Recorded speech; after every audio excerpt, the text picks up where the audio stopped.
to share your thoughts, your ideas with us with that hashtag #AMShow. My name is Benjamin Akakwa. I do this together with Mamavi Owusu Abwaji. Coming up on the show this morning, the 2020 election petition. I guess it's come to stay with us until we see the back of it. Yesterday, we saw Robert Joseph Meto Nunu in the box. Today, we continue with that conversation. What exactly transpired yesterday? And if you missed it, we'll give you a recap of that and give you heads up with regard to what to expect today. Our guests, Dr. Poku Edusei, lawyer and member, NPP Communications team. We also have Kojoga Adawudu, a lawyer with the NDC's communication team. So that's it for the election petition as we dig into it today as well. We're also going to be talking about the shortage of tomatoes. Yeah, imagine that. Sellers are striking following attacks by highway robbers. And that's a situation that is indeed worrisome. Now, there is a shortage of tomatoes in markets in Kumasi as importers and transporters of the commodity actually strike. The importers are protesting highway robbery attacks on the Kumasi-Bolgatanga, Burkina Faso route. You know, that's part of where, in fact, Burkina Faso is one of the places we get our tomatoes from, and even in terms of internal production coming down south. But what exactly is happening to these people? We'll find out in that segment. Coming up, something we can't escape, COVID-19, that pandemic. And government has provided updates on measures taken to mitigate the spread of the virus. Today, we're going to cross over once more to the Ministry of Information as they bring us more information on what exactly is happening with regard to our combat of the virus. All that coming up on the show this morning. On the last leg, we have showbiz, and later we have the news review and sports. But right now, get ready, because it's time for some inspiration with the Morning Man. That's up next.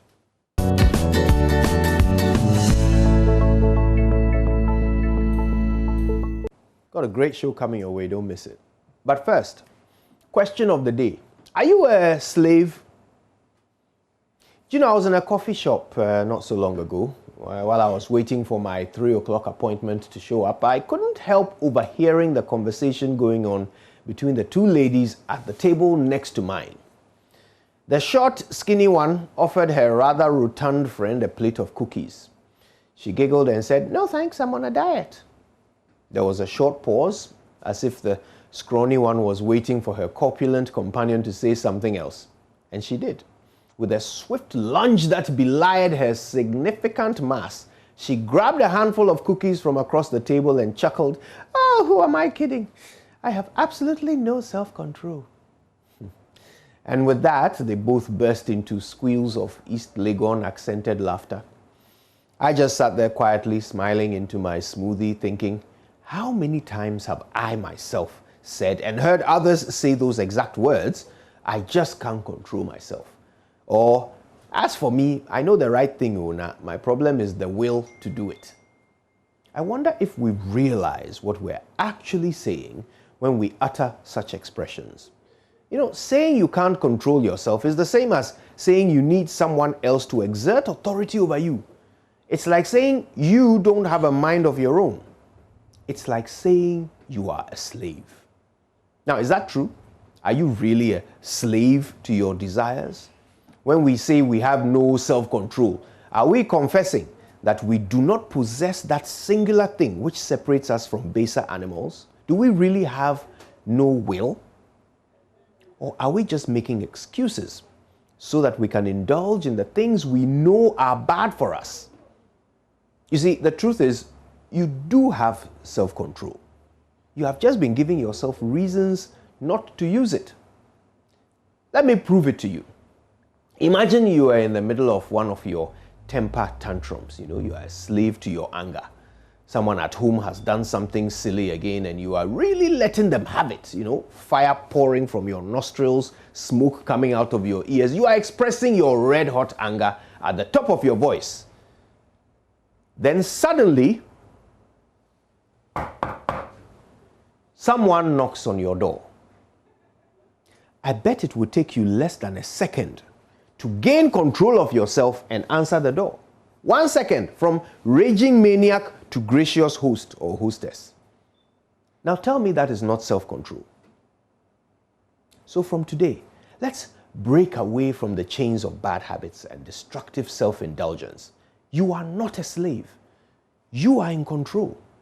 Nobody decides for you. You are the boss. You will say no to those cookies. You will bin those cigarettes. You will take a deep breath and count to 3 instead of yelling at that reckless driver who nearly killed you. You will step away from the chocolate aisle and walk out of the supermarket with the vegetable oil you went in to buy. And no matter how juicy and ripe it looks, you will not, I repeat, you will not squeeze that pimple. My name is Kojo Yankson, and I am the boss of me. Good morning, Ghanafo.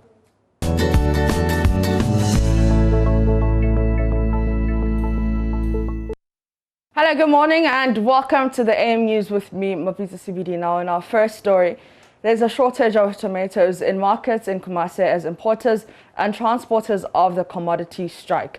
The importers are protesting highway robbery attacks on the Kumasi, Bolgatanga, Burkina Faso route. As all vehicles are grounded, access to tomatoes in the retail market is becoming a tedious task for traders. Nanaya Ojima has been speaking to retailers of tomatoes at the Swami market and filed this report. In recent times, importers and transporters of tomatoes have come under highway attacks. Some have been killed and others maimed while traveling to neighboring Burkina Faso to import tomatoes. In the past 1 month alone, 2 people have died and 8 others injured in robbery attacks on the highway. To draw attention to their security concerns, the Tomato Importers and Transporters Association embarked on an industrial action last Friday. Emmanuel Oseitufo is leader of the group. We are going to park our vehicles. There won't be any tomato coming from Burkina Faso to this country. It's only the military escort can save our lives. If not, we are not going. Before the recent action, retailers were recording challenges in accessing tomatoes due to reduced importation for fear of armed robbery attacks. Tomato retailers have had to adjust their prices to make up for the price hikes. We had to track down a vehicle from Burkina at midnight before we were able to secure some tomatoes to retail.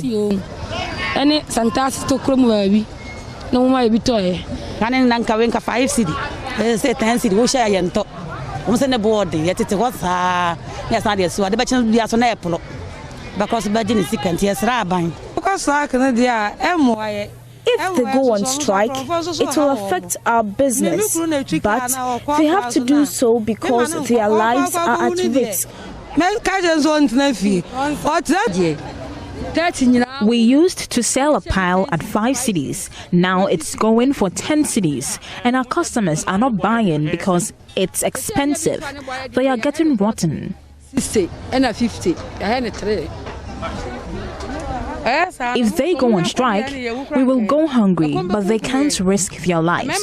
Their wives and children will not allow them to travel on the route and die. From Kumasi for JoyNews, Nanaya Ojima reporting. Meanwhile, police in the Upper East region say they have extended an invitation to tomato traders to enable them to discuss security measures for the traders who travel between Ghana and Burkina Faso to purchase tomatoes. This comes after 2 trucks carrying tomatoes and cement were attacked by robbers last week. Upper East Regional Police PRO ASP David Franco tells JoyNews correspondent Abasori that a police patrol team assigned to the Pologu stretch of the Bolgatanga Tamila Road where the attack took place were at another location when they received a call about the incident. He said by the time the patrol team arrived at the scene, the robbers had fled. It came to us as a surprise, and we have taken a serious notice of that, and we are doing everything possible to ensure this incident do not occur. What exactly happened? We have heard from some of the traders themselves that 2 drivers were attacked, and they were, I think one of them was killed, or is it 2 of them that were killed? Can you elaborate on it? Yes, what happened is that the police patrol from the regional headquarters are on the routes, and there is one also from the Tongo District Police Command. That section of the road falls under the command of the Tongo District Police Command. So they were on patrols, 24-hour patrol on that section of the road. In fact, at the section where this motor attack was made on this tomato traders, police had just left the scene towards the Tongo Township direction, where they received a call from an unknown caller that some DAF truck had been attacked, loaded with a wooden tomato, wooden crate. That's the information we had, wooden crates. It was not specified whether it was a tomato crate or something, a wooden crate on net, and that they needed police attention. Police abandoned wherever they were going and returned back to the scene. When they got there, unfortunately, the alleged robbers had fled, leaving two DAF trucks, one articulated truck loaded with cement, and the other, as I said, with a wooden truck. Away from that and to the Volta region, residents of Sokode in the Home municipality are lamenting the lack of potable water supply from the Ghana Water Company. The residents say they are compelled to rely on water from streams, dams and wells for domestic use. According to them, the development impedes their quest to abide by the COVID-19 preventive measure of frequent hand washing under clean running water. The Sokode traditional area in the Home municipality comprises 5 divisions which harbors about 40,000 residents. Though they are connected to the national water grid, their taps hardly flow. The peri-urban area has been bearing the brunt of lack of water supply from the Ghana Water Company for over 5 months. This has compelled them to rely on wells, dams and other water bodies for domestic use.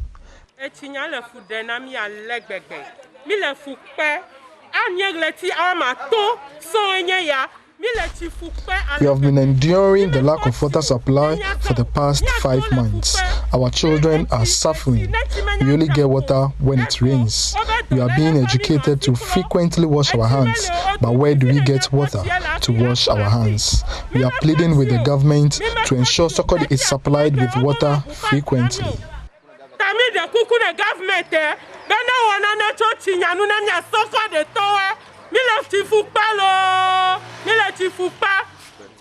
The development is affecting the academic activities of students who spend hours at the roadside fetching water. It also puts their lives at risk as children as young as 7 years old engage in fetching water from these wells, which are over 40 feet deep. Sometimes we need water to bath to our school early, so because of water availability, it's not available. We have to get late to the school. We previously fetched water at dawn, but the law has been changed because they say children are going to the well side. They now open the well at 6 a.m. and close it at 6 p.m. This is affecting those who engage in economic activities outside the community. The well is mostly closed before we get back home.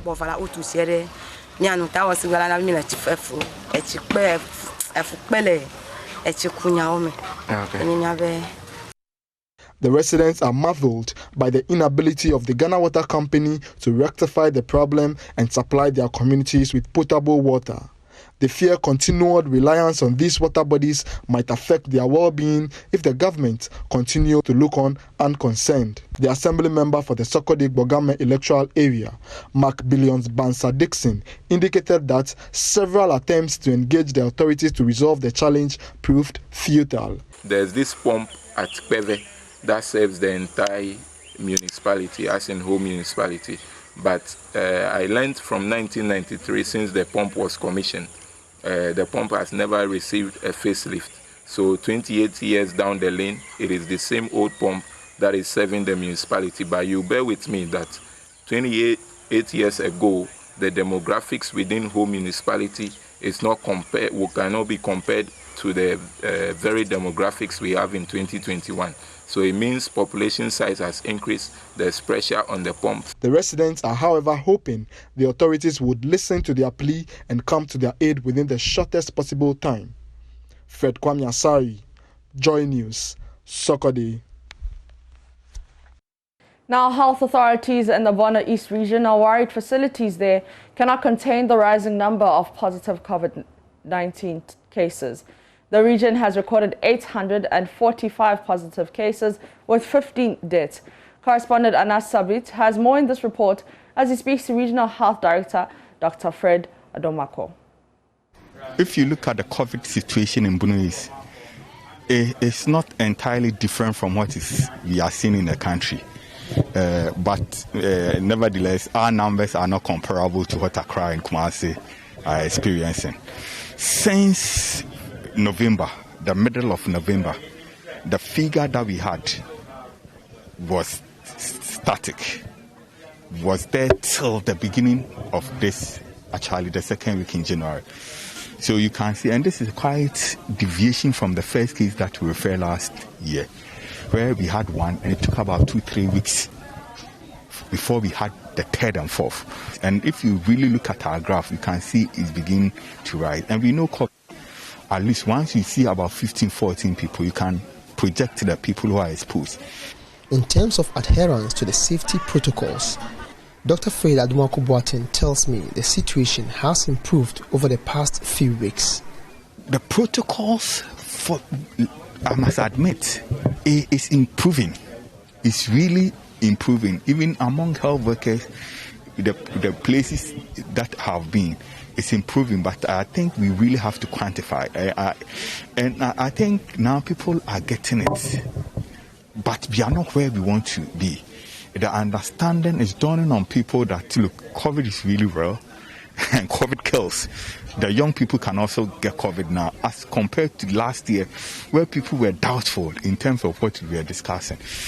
I must say that there is improvement. If cases are supposed to be managed in hospitals and we don't even have the hospitals, then obviously from the word go, you are already defeated. So that's one of our fears. Secondly, you see the way the cases are coming now as compared to initial cases. They are coming in huge numbers. And that's what we have to avoid. Because imagine that you have about 50 people at a go that you have to support them. So that you see that people start dying, not because the virus is killing them. It's because we can't provide that support. And so we cannot afford to go the one because we don't have that level of expertise in Bono East. All our hospitals, with the exception of, let's say, Holy Family Teaching Hospital. So you can see by in the infrastructure and the skill that we have, we are at disadvantage. He therefore encouraged the people to strictly adhere to the preventive protocols as prescribed by health authorities. Because of you can have unnecessary death from mothers delivering. You can have unnecessary death from cardiac failure, emergency surgery, accidents. So you see all kind of vicious cycle that the COVID has put us into. So it's important as a region. Our main goal and target should be prevention. Reporting for Joy News, Anas Sabit, Tichiman. In our last story, Principal of the Nusrat Jahan Ahmadiyya College of Education, Hajia Asma'u Ismail, is worried about the delay in completion of ongoing projects at the school. She cited the case of the college's auditorium, whose construction was started in 2009 and yet to be completed. She says this and other stalled projects will ease the infrastructural deficit, which poses a major challenge to teaching and learning at the college. Afiq Salam reports from Moa. This is the first time in the nearly 40-year history of the Nusrat Jahan Ahmadiyya College of Education that female admissions have outnumbered their male counterparts. Out of the total of 554 students admitted from the over 800 applicants, 300 of them were females. The high number of students admitted at the college, according to the principal of the college, Haji Asma'u Ismail, will automatically bring pressure to the limited facilities at the college. Yet, the college has numerous projects which have not been completed. Key among them is this auditorium, which has been under construction since 2009. She is hopeful if the auditorium and other stall projects are completed, it will ease the infrastructural deficit at the college. Because the contractors are waiting for payments. The first phase has been completed, but it is the second phase is linked to the first phase. So we are waiting for the second phase to be awarded, and we'll see how far the contractor will take us. If the government comes to our aid with some more classroom blocks and dormitories, it will go a long way to alleviate our infrastructural deficits, because we don't have offices for many of the tutors because the infrastructure has not been completed. If they are completed, then we'll be able to assign offices to almost every tutor in the college. And then we're also looking forward to having some more tutors joining the school, because we have introduced 2 new programs: early childhood or early grade and primary education. Haji Asmau also spoke about plans put in place for students at the college to adhere to the COVID-19 safety health protocols. With the support of the Ministry of Education, students have been given sanitizers. We have been given Veronica buckets, and we have water with soap at all vantage points, in front of classrooms, the dining hall, the dormitories, in front of the administration. And that's how we end the AM News with me, Mapita Sibili, but the AM show continues. Don't go anywhere.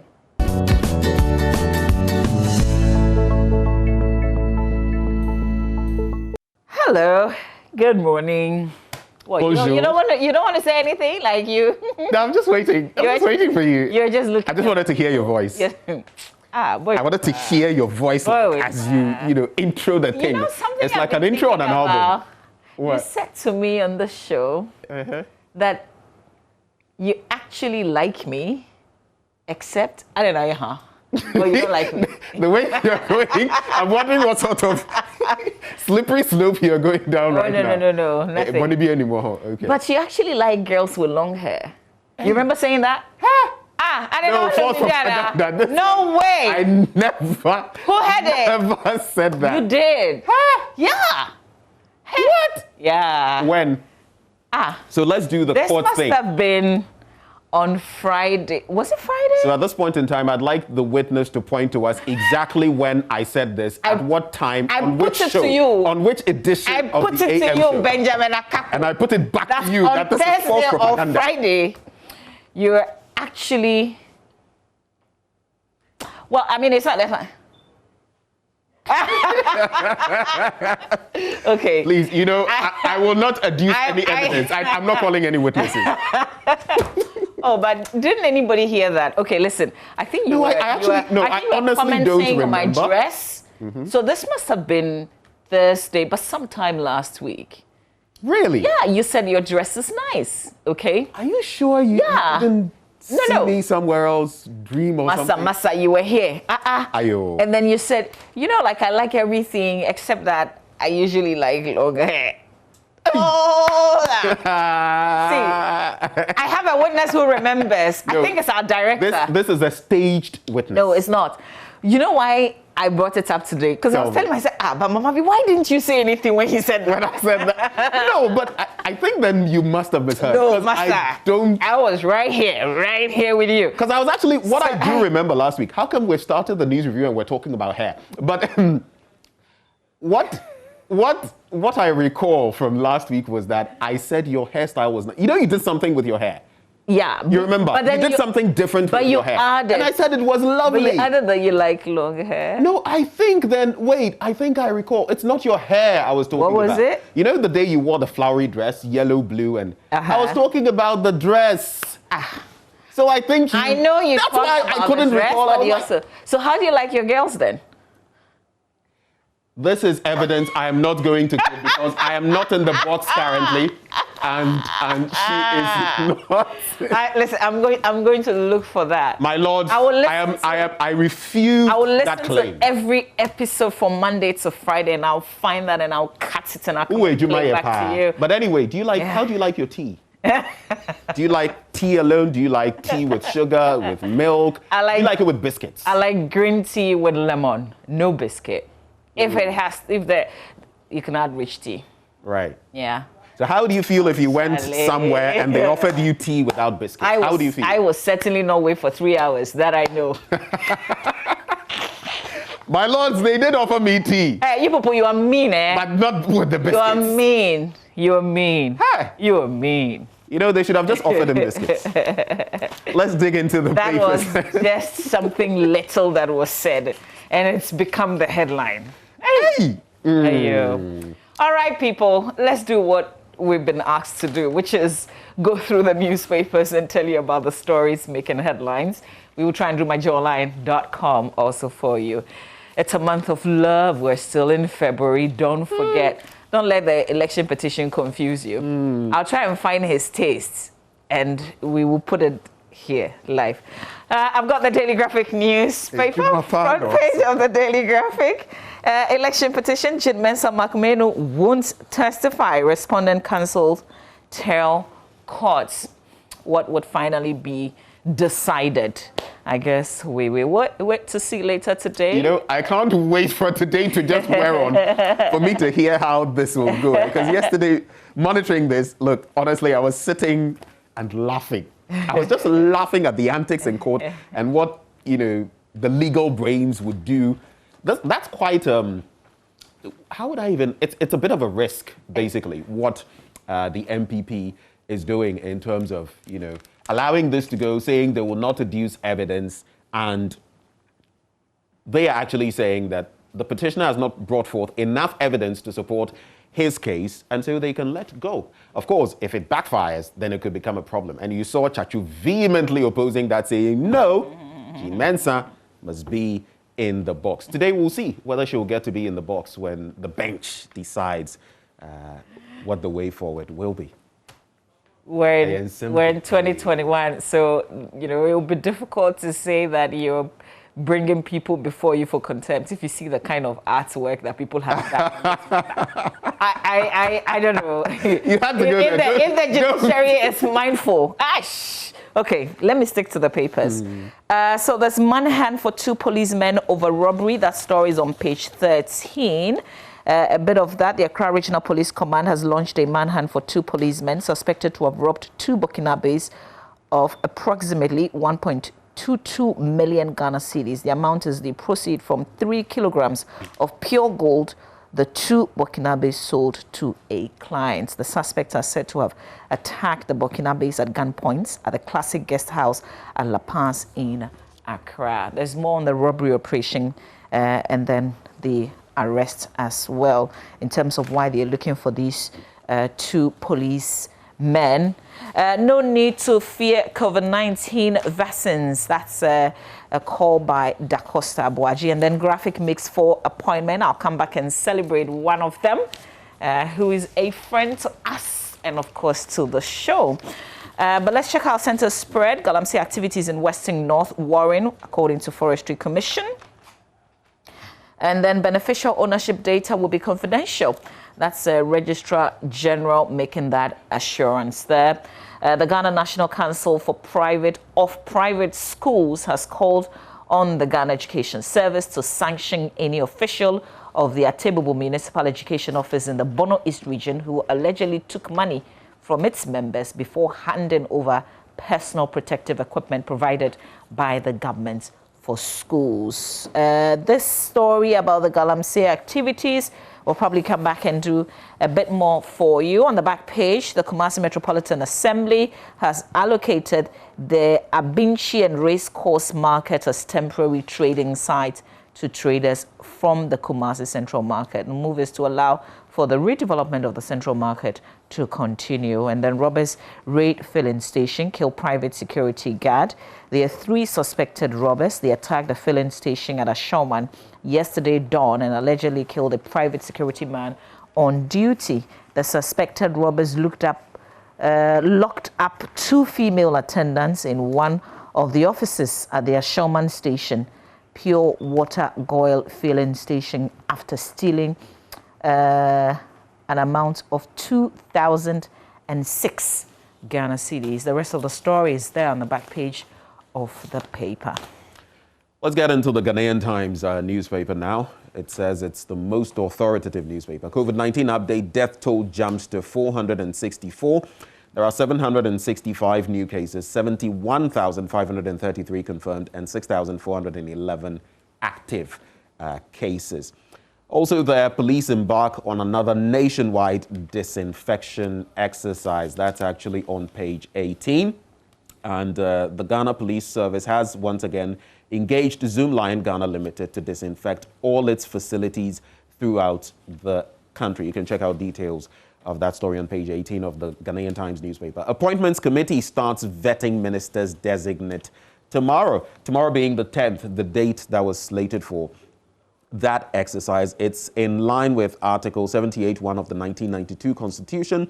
And per the schedule, you should expect tomorrow Minister Designate for Health, Kweku Agyemang-Manu, a repeat customer. Then Joseph Osei Owusu, who actually is chairing the committee. After him, the Minister Designate for National Security, Albert Kandapa, will take the seat to end business for the day. So look out for some of those tomorrow. Then Supreme Court to rule on EC Chair's cross-examination today. When you dig into some of the other pages, page 5, South Africa halts AstraZeneca vaccine rollout after a study showed disappointing results against its new COVID variant. What's the name they've given this one, though? I know the UK variant is B117 SARS-CoV-2. You know, when it comes to illnesses, something I've noticed, the more the names, the different, numbers and titles they give their thing, the worse it is for the human body. I think I should check out the code name they've given. I'm calling it code name as a layperson. The South African variant. But yesterday when I saw this story, it just means that we're in more trouble. It's a stubborn one because the vaccines produced currently on the market in terms of the AstraZeneca, its efficacy, I mean, the virus is so stubborn that it's practically... I think initially they said what was existing was about 70-something effective, right? But when they did the test again, this is coming around like 22 thereabouts. So they have to hold on and then they have to check it again and try and see if they can do something about it before they start. So Africa, our story is different. We've been talking about how people should open up and receive the vaccines, but there may be a problem because you know that in Ghana, we have all the variants. We've got the UK and the South Africa. There was some news from the Western region yesterday, and they're recording high incidence of the UK variant there, apparently. So we're still a long way, and that's why we have to take the basic things, prevent it is more of our thing now until this is sorted. Let's do some international news very quickly. We'll be right back to Ghana, but race to find 200 people after India dam disaster. This was actually after a Himalayan glacier fell into a river and triggered a huge flood in northern India, killing 18. Another story I've been following. Disinformation, this is page 11, can set arms of government on collision course. Have you listened to Frank Anodomprey in recent times? In Sawam Medwajiri MP, majority whip, chief whip for the MPP. On the back of what Muntaka did, the apology, he said it's right, but he's also had some scathing comments and why such statements ought not to be made. Right or wrong? Well, you can check out that story from the papers and give your opinion.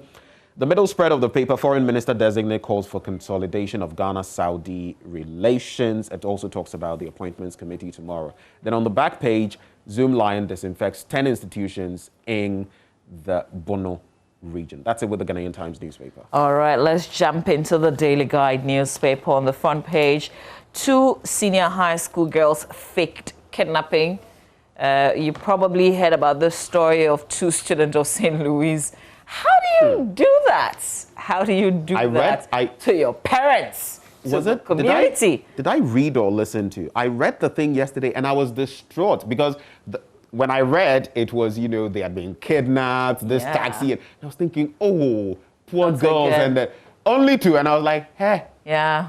They apparently went to school on Friday, and then that was it. And according to the report, police actually looked for them. They searched for them.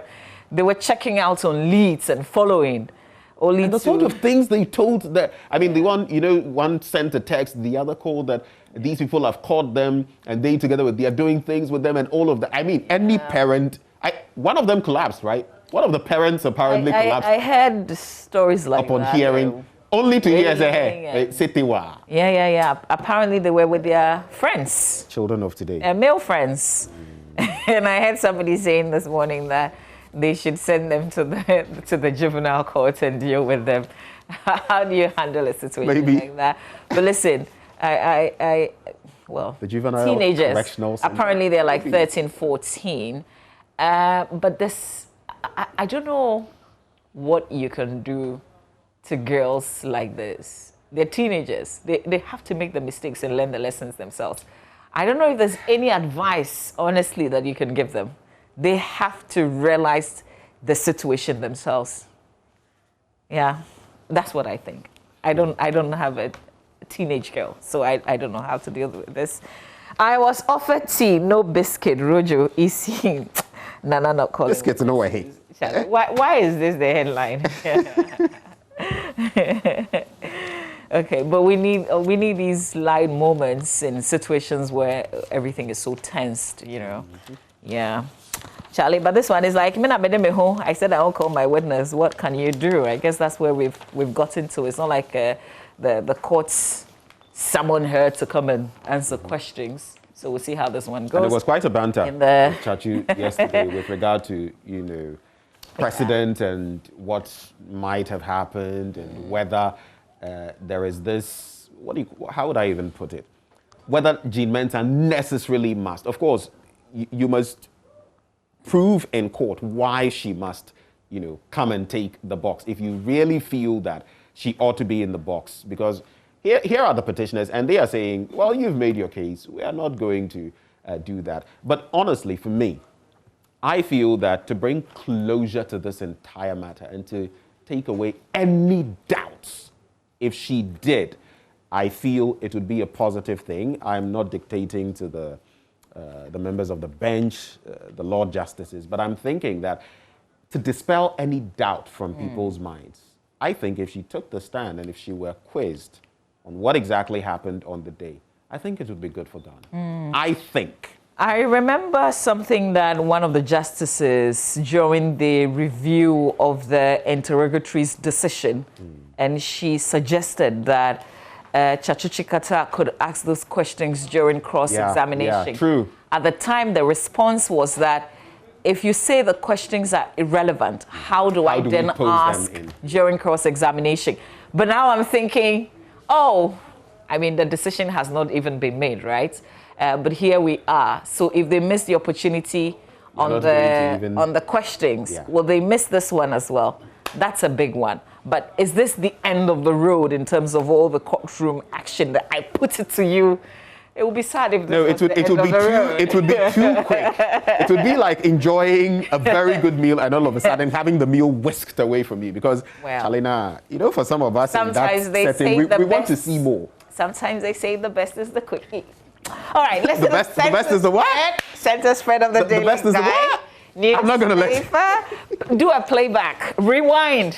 You just use the keyword. Let's do the center spread of the daily guide. There's the News One Entertainment pullout. Miss Ghana organization denies latest exploitation claims. Now, this is one of those pageants that I get tired talking about. The Miss Ghana, and I think pageants in all, really.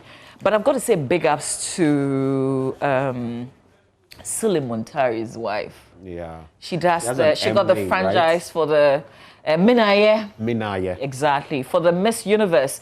And I think that it's been still one of the prestigious it's been quite pageants. A while, and she sustained it. Even during the COVID, even when they had a different way of getting the queen, we didn't hear any controversies. Sadly, the thing with Miss Ghana is there's one allegation or the other. There's somebody resigning. I think that's been like something associated. Every year we hear somebody resign, and the latest is that the first runner-up has resigned. Except that in her formal resignation, she said it was for personal reasons. But some people are reporting that there were some issues, some underlying issues of exploitation. The angle in the paper this morning is that the organizers have denied this claim. But as for me, I am tired of talking about it, so I'll leave it there. Prophet Kum Chacha contradicts himself on drinking habits. If you're interested, you can grab it. All right, there are other stories in the center spread, but I guess that's all that I will do on the back page. Some sports, but we'll leave the sports stories for Reiko to do in a little bit after the review. Is it because the sports stories they are distasteful, or they don't speak well of you? Is your team in there? Which Any team of your teams, Leeds United or there's Accra club. Hearts of Oak? There's club. There's sports varsity coming. Referee receives death threats. Is that not Papich? Disappointed in hard draw. Send me can here. I didn't even you were see avoiding it. that one. I didn't even see it. Like okay. I've made her do. But what's She's worse? done it anyway. If it's a draw, is that a loss? Well, someone Toboy, and then only that they only Bobolized you. Obey steady. The Finder newspaper this morning. Only to meet Skotoko. We are not convinced petitioner provided any evidence in court. Upon Chroma, it talks about Ghana's active cases. I will at all times rally support for election of MMDCEs, Dr. Atto Arthur. I fear we may not be able to get into the story, but it reminds me of the Council of State. Remember E.T. Mensah? Yeah, he's in the race, isn't he? He's in the race. Yeah. There's Hassan Dali, that was a surprise, but Ras Mubarak. Yeah, he's been justifying why he's putting himself out there. Yeah. The last we really heard of E.T. Mensah was when he was going toe-to-toe with Sam George. And now he's back. Looks like the last time we heard of him was the documentary by MFI and Kweku Usupepra where he was talking about Mr. Rollins. Okay, yeah. that would be the most current one. Yeah. Is today the end of the road for courtroom action by the lawyers? Big question. Godfred Yeboah, Ghana's youngest Attorney General designate with an impressive track record. That's on page 9. Actually impressive. I'll just mention that, so he was born in 79. So you can do the calculation. 1979. June the 5th. And he did his O-levels and A-levels with the Zebra Boys. The Zebra Boys. You know which school I'm talking about, right? In the central region. At this school. Oh, okay. We'll hear more of him. I'm giving them some bragging rights. But you can check out the story on page 9. Vetting is just this week. Actually, Wednesday. And I'll just wrap with this one. AMA expresses commitment to improving air quality in Accra. Something we often overlook, the quality of our air. I mean, in some parts of China and the rest, you have to, even before COVID, people had to be walking with, masks and all of that. I'm just wondering, there are some places that are that polluted when it comes to air. Who says they're going to improve? It's the AMA. No, and I'm just thinking, though, we are not able to take care of, but let's see what happens. The Metropolitan Chief Executive of Accra, Mohammed Ajay-Sowa, has actually been, talking about this. Last paper. Oh, is it the last paper? Okay, let's do Punch. Okay, Punch. Punch us. Daring to be different. They say Gbagben seeks God's wisdom. So the speaker, I think, went to church. There's a photograph. I think this is Father Campbell, isn't it? Okay, so there's a picture of I guess the congregation or his family with the Father Campbell on the front page of the paper, and then Baby Ansan laid to rest as JDM Anas, GJA Primpak pay tributes the veteran journalist last journey home. Parliament can fail Ghanaians, according to Speaker Gbagben. Adai Youth accused NPP chairman of sabotaging government. Electro-Chem partnership. All right. And then there's highlights of the new NDC MP for Tempani, Lydia Lamisi Akan Variba, on the front page of the paper. I guess that will be it, really. The Daily Dispatch, it says, with MPP's 2024 flag bearer Wahala, NDC has a chance of winning 2024 with John Mahama. 2020 parliamentary results, you can check out some of the details there. Council of State elections, talk of that. And fighting COVID-19, police stations in Upper West region disinfected. Then we have Supreme Court to decide whether Jean Mensah should testify. But very quickly, when you turn to the back page of the Daily Dispatch, it has that story there with regard to what could happen in 2024. And it talks about the 2020 presidential and parliamentary elections being so close and how people would be wondering what the outcome would be in 2024. Pictures there of Professor Nana Opoku-Agyeman and Mr. Iwadako, and of course, Mr. Sylvester Mensah. All of them likely candidates to actually, per what discussion is here, to partner John Mahama in 2024. Do you think he would go in 2024? I mean, we don't know yet what the outcome of this court process would be and what it would say. But do you think if it went south, do you think? I don't know, actually. I don't know. I think you do better with the analysis. I'm going to leave that to you. All right, so you're done with your stack of papers. Yeah, just to acknowledge Mr. Theophilus Iate.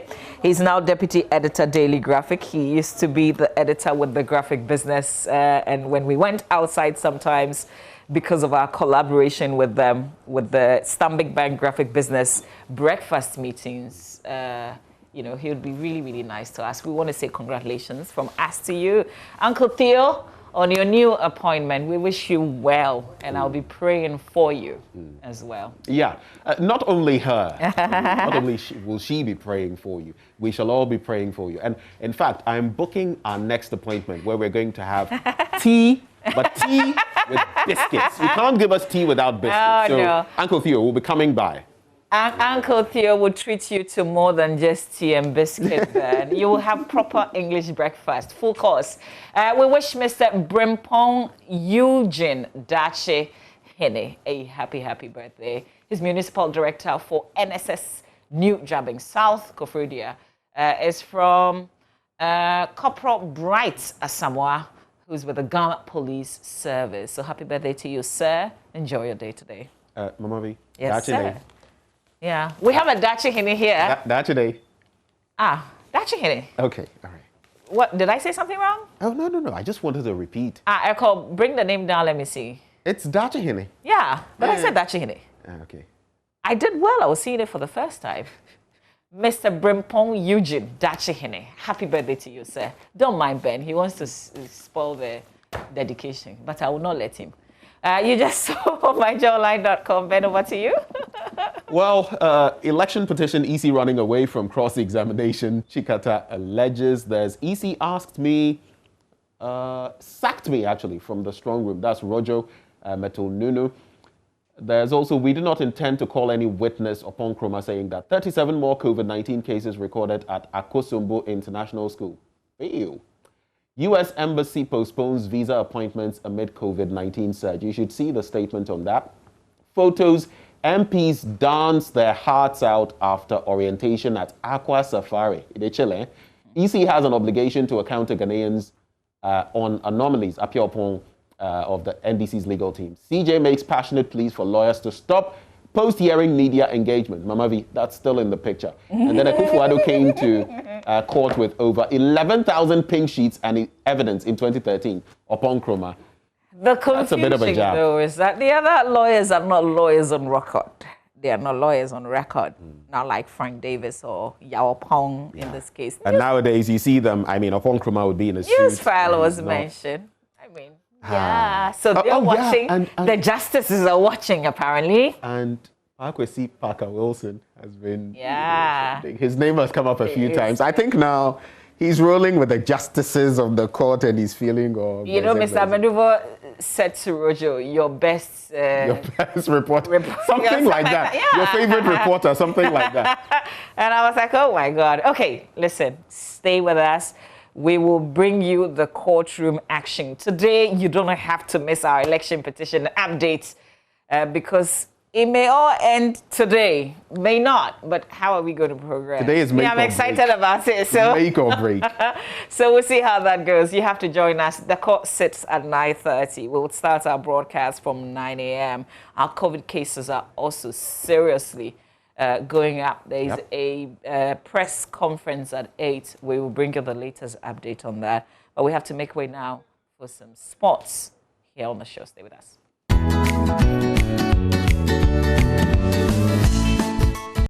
Thanks for joining me this morning here on AM Sports. My name is Hans Mensah, and in our very first story for this morning, the Ghana Football Association has indefinitely closed down the Trimesi Sports Complex after Nsuatre after Sunday's unacceptable behavior of home fans during a Division 1 league match. Fans of Nsuatreman FC allegedly pelted the away team Real Tamale United after the final whistle was blown by the referee. Players and officials were seen bleeding profusely and sustained various degrees of injuries. The Ghana Football Association prosecutor is expected to review all the reports and press charges against the club.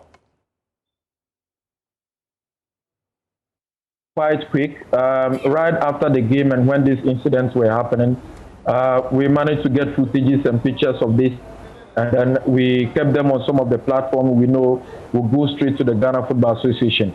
Well, the first thing they did was to call their away team, that is Real Tamale United, to check on them and whether they have been able to get out of the town. In fact, we did confirm to them that we are on the way to Techiman. Prosper Harrisonado, who is the General Secretary, actually condemned the act. He stood on behalf of the Ghana Football Association to indicate that they were going to work on this, but we never expected that it would come so soon. Before we go to Techiman, we had received reports of this ban. I think that it is the right, thing that the FA have taken, because honestly speaking, I'm just about leaving here to the training camp, because the fans of RTU since yesterday have been very, very angry about this situation, and we are aware that Nsuatreman is coming to Tamale on Sunday to play BYFC. Already, fans of the club are preparing to attack them. We want to meet them and show them the statement from the FA. We do not want such things to happen in our game. We have condemned it, and we do not want Real Tamale United to suffer fate. So we are meeting them. But honestly speaking, I think that I am very, very happy the statement has come out. This definitely will serve as a deterrent to other clubs that have similar agenda in relation to beating fans and players or officials of our team. So that'll say Mubarak, who is the communications director of Real Tamale United, commending that swift action of the Ghana Football Association. Let's move into the Ghana Premier League, and Kerala United's head coach Augustine Evans Adote has told Joy Sports their defeat to Kumasi Asante Kotoko is a wake-up call. According to him, losing 2-0 at home to the Porcupine Warriors serves as a warning as the season unfolds. They have a good leader like me. I'm not saying I'm a good leader. They know me as a good leader. Talking of motivation, I inspire them, I motivate them on and off the field of play. So even in my absence, I was prevented from coming here today. I'm in the camp of National Under 20. It was my head coach who permitted me that. Adote, you have a serious game, you have to go, because your board is calling. They want you to be there. I came, we lost. And before my coming, the players were calling. Although I have good assistants in the presence of Abugre and Sego, still they wanted to see me. Well, no target has been set for me. I was employed, contracted last March. Unfortunately, this COVID pandemic cropped in and things went off. I was recalled again. I would say now the season is starting. We want you to come and then take over as the head coach. Ever since, honestly speaking, things are going the way I expect. I'm happy. They are nice to me. I'm also nice to them. But talking of target setting, we started the league on a bright note. Until today, I don't know where we are now. Where lies our... You come down to second or third. Second or third. Oh, okay. Although I haven't... You have a game tomorrow, but second or third. Anyway, I have set myself a target to be among the top 4 at the end of the season. I still feel good. Back in the dressing room, I just encourage my boys. The past is gone. We lost. We've been scoring here always. Every match we play here, we win. Now today's defeat, no, it's a wake-up call to us. if we had won today, still we'll still grow wings that yes, home had they may be a winner, but today no, Kotoko has silenced us. So this tells us that in our subsequent matches here, we can still lose. So we need to wake up. We are playing against Dwarfs coming Sunday, this weekend. We also need to go and then bring the smiles back to the face of our supporters by beating Dwarfs at their own backyard.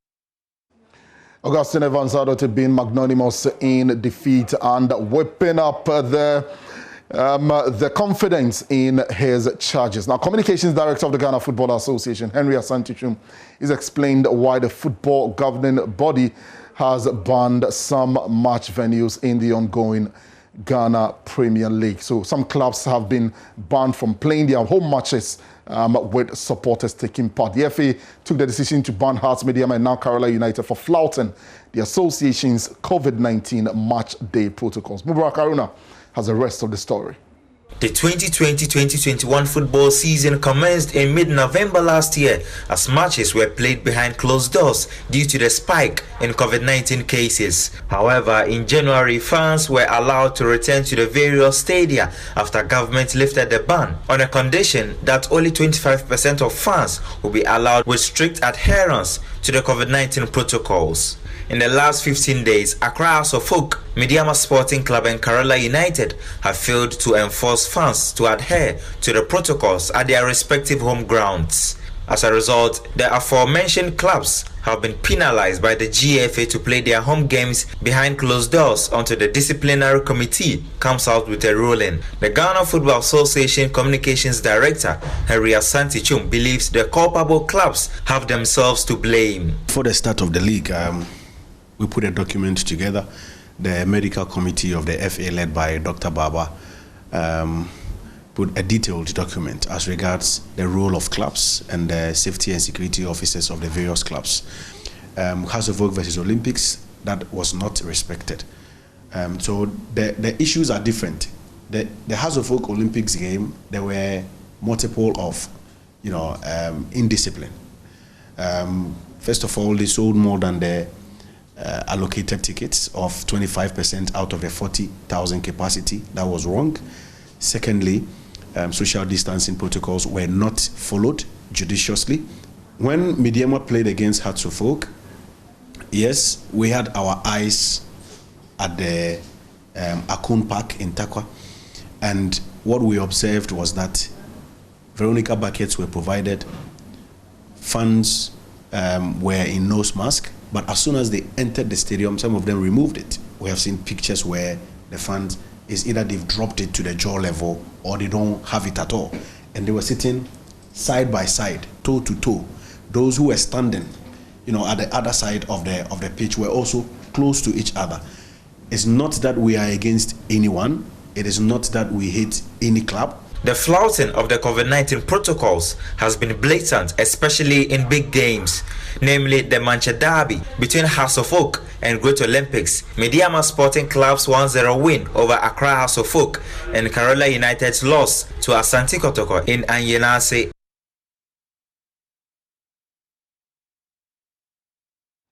Now, Elmina Sharks FC failed to take advantage of Bekum Chelsea's poor away form to beat them at the Indom Sports Complex on Monday as the two teams shared the spoils. Sharks threw away their lead in just 2 minutes as they drew 1-1 with Chelsea in the Ghana Premier League.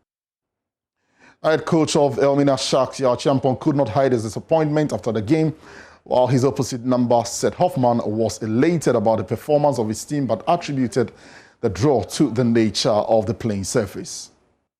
Yeah, I think I'm a bit disappointed with the performance today. I don't know what happened, so I think jittery or something like that. So it made the thing very difficult. But I'm really a little disappointed. But that's football.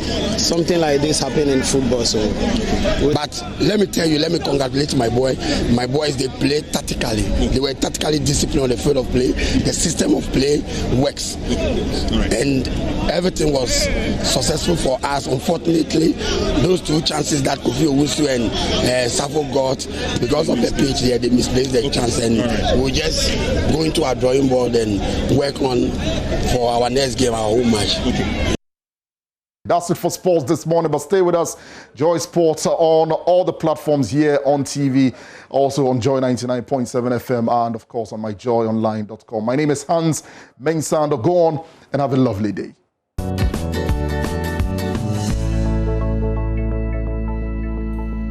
The petitioner's third witness, Rojo Metununu, was cross-examined by lawyers for the respondents on Monday. They centered mainly on the claims that he had been instructed by the Electoral Commission chairperson to go over and consult with Mr. Mahama, as well as issues relating to some summary sheets that he had certified, some of which he indicated he certified in error. A functioning mobile phone.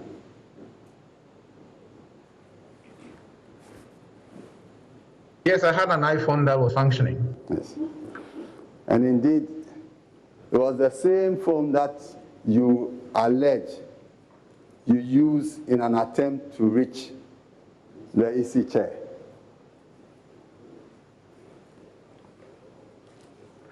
At various times, yes. In some instances, I got her, and at other times, her phone was off. Now,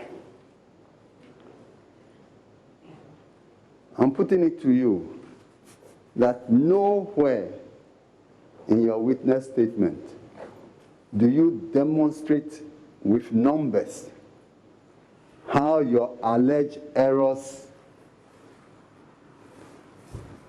in the figures impacted in any material way the final outcome of the 2020 presidential elections.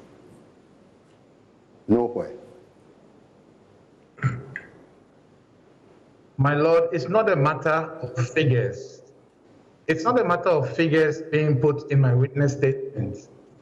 It has more to do with a trend of anomalies, several anomalies. And we were seeking a forum for a proper presentation of those issues. Okay. We were seeking a forum. Mr. Chikata then informed the court that the petitioner had closed his case and the Electoral Commission was called upon to invite its witnesses, but it informed the court rather that it does not intend to call Jean Mensah, the chairperson who has filed a witness statement, to testify because it believes that no case has been made meriting a response. If a party who has served a witness statement does not call the witness to give evidence at the trial or put a witness statement in as hearsay evidence, any other party may put that witness statement in as hearsay evidence. So, my lords, we are saying that we are not calling any further witness. If the court decides to treat our witness statement as hearsay evidence, well, the court is entitled to, but we are not leading any further evidence. We are not calling evidence. Mr. Kotampao supported this particular view and indicated that the second respondent does also not intend to call its witness, but Mr. Chikata disagreed. We do not intend to call any witness. Okay, then you prepare. And my lord, let me complete. Order. We do not intend to call any witness because in our view, they have not satisfied the burden of proof. So we can't be forced to call any witness. It is our respectful submission that counsel for the first respondent does not have it open to him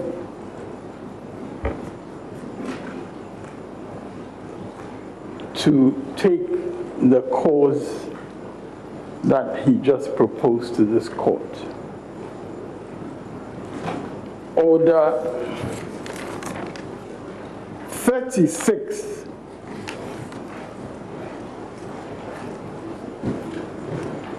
Rule 4(3) that he refers to specifically says, where the defendant elects not to adduce evidence. In these proceedings, the defendant has put in a witness statement. Mr. Mohammed's legal team say that the Electoral Commission chairperson is evading cross-examination. There's not even a claim. They stated clearly that they are not going to call any witnesses, even though they have submitted witness statements. Now, I don't know whether it's evading, running away, whatever, but they are avoiding or running away or evading the cross-examination of Mr. Chikata. We should remember that this is the EC, which has a constitutional duty to the people. They have an obligation to account to us for our stewardship. And they say they are not going to take the witness stand. Well, tomorrow we'll see how our lordships will rule on this. President Akufo-Addo's lawyers, on the other hand, disagree. By now, whatever evidence that the petitioner has put before the court, once the case is closed, it is believed that they have brought all their evidence and they have made such a strong case.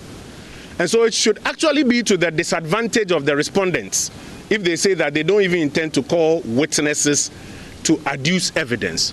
But you notice that the petitioners are not too happy about it. They want literally to compel the respondents to bring in witnesses to, I don't know, adduce some evidence that may help the petitioner in his cause. The court has adjourned, as you heard, to tomorrow morning, and we'll listen to the legal arguments on both sides. Hearing resumes on Tuesday, and the main business of the day will be the legal arguments as to whether or not the respondents, i.e.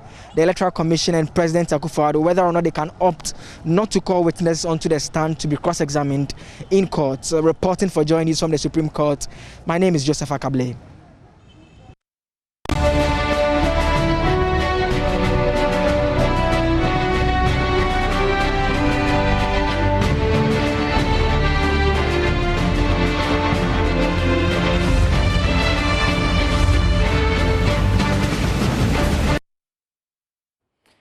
And this is the story so far. Welcome to our conversation this morning. My guests are joining me via Zoom for us to look at what it would be like today. Kojoga, Dr. Opoku-Duse is a lawyer, member of the NPP communications team. Also joining me is Mr. Kojoga Adaudu, who is also a lawyer and a member of the NDC. Good morning to you both, gentlemen. Thank you so much for making time, as always. Yeah, good morning. Dr. Good Duse. morning, Mama. Yes, good morning, Mr. Daudu. Dr. Duse, can I check if the sound is okay where you are? If you can say good morning. Hi, good morning. Okay, great.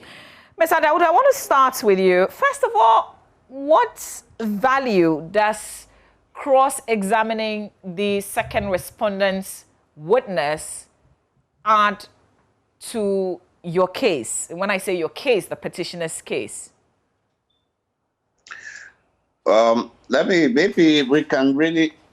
say good morning to your viewers and good morning to everybody, all citizens of Ghana and people all over the world who are eager to see how this petition proceeds. Now, what is the value of cross-examination? Cross-examination has purpose. Now, the purpose of cross-examination is to test the veracity of what the person is saying, also the credibility, and also assist the court to get to the crux of the controversy and settle the matter. So if parties come, we are to cross-examine to bring out whether one, they are telling the truth, two, what they are saying is credible or not credible, and three, it's also assist the court to get to the matter that will assist it to determine the matter. So if we have to cross-examine, these are the reasons why we are going to cross-examine. For the second respondent, we are saying that nobody got the threshold or passed the threshold, the 50 points. And they are saying that they got it by their calculation. Now, the figures they are using are figures that had been posted or have been announced by the first respondent. And once we cross-examine, hello? Yes, Mr. Dowdy, we're following. Yes. So once we cross-examine, it will bring out the best, and we will be able, for the court will be able to assess and determine the matter. So it is important that cross-examining is done when you come to court and listen to both parties. And it's also in tandem with the natural rules of law, the natural justice, that you listen to both parties. You listen to both parties, that there are two sides to every story, and both sides must be heard.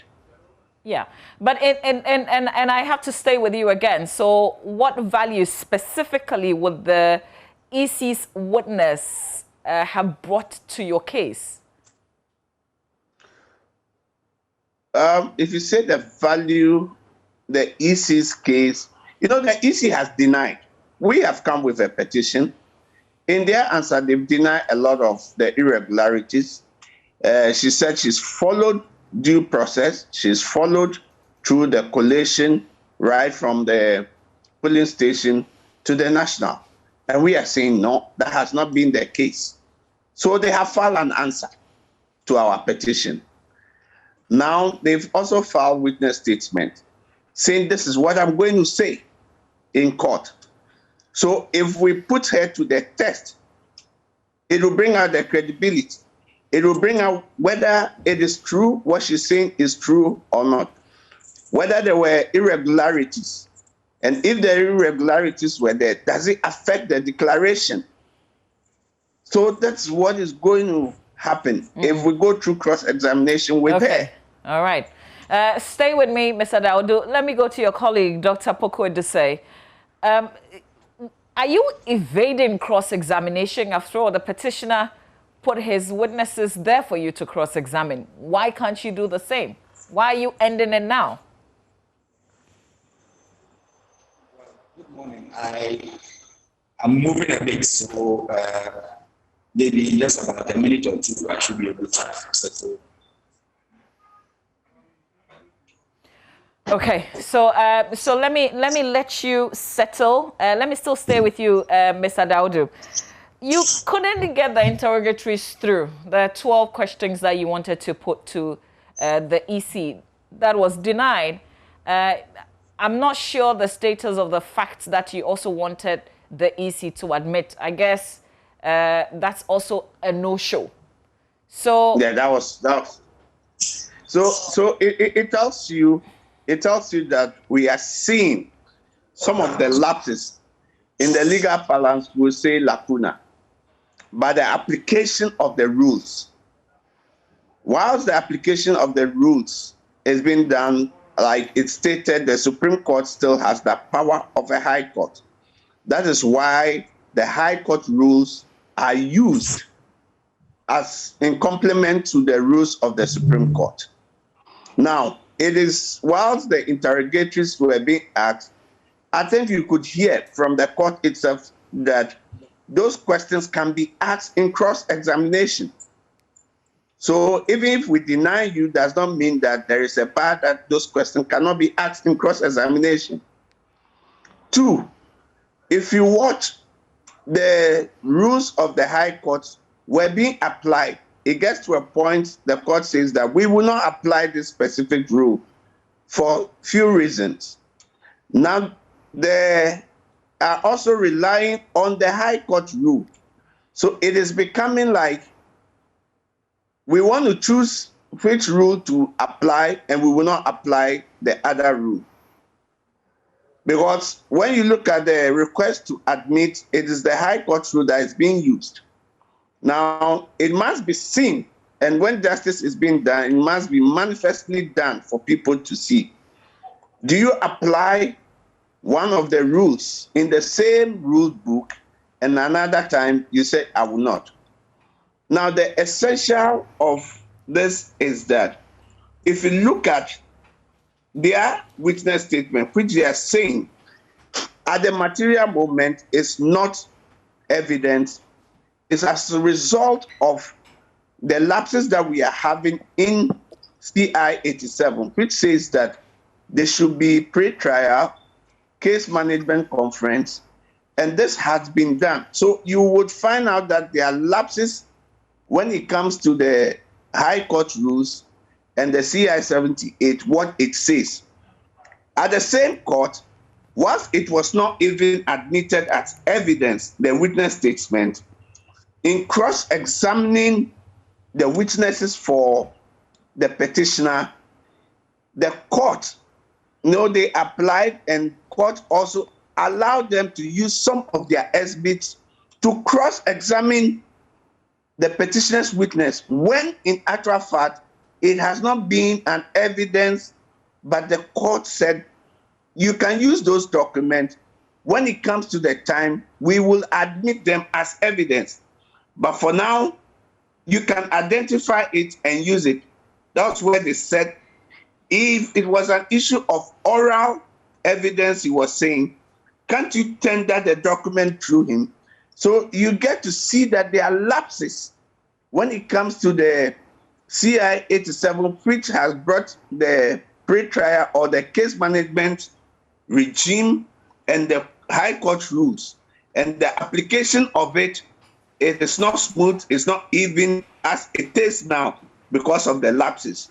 So you realize that when the questions that have been asked request to admit interrogatory speech, the court itself says that you can ask these ones in cross-examination. And now the first respondent says that I will not go through cross-examination because I'm using the rules within the High Court rules to say that it gives me a power to exercise or a right to exercise. I'm exercising this, so I will not do it. I think that that was where the issue of Order 36, is it a precondition as to, or it had to be done before the pre-trial conference management? And this is where we have issues with, or in the legal balance, we say there is a lacuna and the law must be seen to be harmonized, to see the way forward. Because it's brought up lapses in our practice with the witness statement and what it is going on. Okay, let me come to you, Dr. Dusa, and I really do hope that you've settled now. If you have, in 2012, 2013, you didn't face these hurdles. You had your interrogatories, all right, the questions were put through. You didn't have issues with witnesses from the other side not testifying. I want you to forget for a minute that you're a member of the NPP's communications team and just talk to me as a lawyer. And we're not talking about the decision that the court will make later this morning. Just the issues in terms of the interrogatories not through, admission of facts, that also didn't go through. And this issue is hanging. That must be disappointing, just talking to you as a lawyer, wouldn't it? Well, it is not new, because anytime you are going to court, it tells you that as the person who is starting his case first, you must ensure that you put in sufficient evidence, said that on the issue in contention, the court will have no conclusion to reach than to rule in your favor. So if in coming to court, your argument basically was that no candidate in the 2020 elections obtained more than 50% votes nationwide, it tells you that you had the burden of establishing that these are the numbers, and when you put the numbers together, President Akufo-Addo got 49.8%. I got 48.1%. Without that kind of figures, it means that you have not met that minimum threshold under Section 14 and 17 of the Evidence Act. Oh, unfortunately, we've lost the connection there. Dr. Dusai. Okay, but we can hear you now, so if you can continue. Yes, so if you don't meet that minimum threshold, it means that the other person will then going to exploit that and use a strategy which is permitted in the law. Yeah, but who determines that you haven't met the minimum threshold? I mean, this case has been on course, hasn't it? Well, as part of the determination as to whether the respondents can decide to avoid calling their witness. That issue can be determined because the foundation of it is that if in the totality of the evidence which has been given in court so far, you'd not be able to prove that none of the parties got 50%. But it's now that you are waiting for the other person to mount the witness box so that you then start pontificating over figures. Then it means that there is something lacking in the case you put up in the first place. And that is what they're actually taking advantage of. And it is actually known in our civil procedure. If it wasn't known, there's no way they can ground it on the CI 87 and then CI 47 as they did. So it means that having cited the CI 87, which gives the consequence of they taking that kind of step, it will be that the witness they are going to call, or they intimated they were going to call, they will then have their testimony, which was supposed to be the witness statement, expunged from the records. Or if the petitioners are minded, they can then decide to treat it as hearsay evidence. Those are the two consequences in the law that we have. So it is about strategy. They have seen what has been put together so far. They have cross-examined the petitioners' witnesses on it. And they realize that either the witness said, we are not the one to answer this question because we are not the petitioner, and that's the case of Seydou Ketia. Or the others basically came and gave some account that happened in the strong room, which actually doesn't go to the grounds of the 38,611 polling stations nationwide, plus the special votes.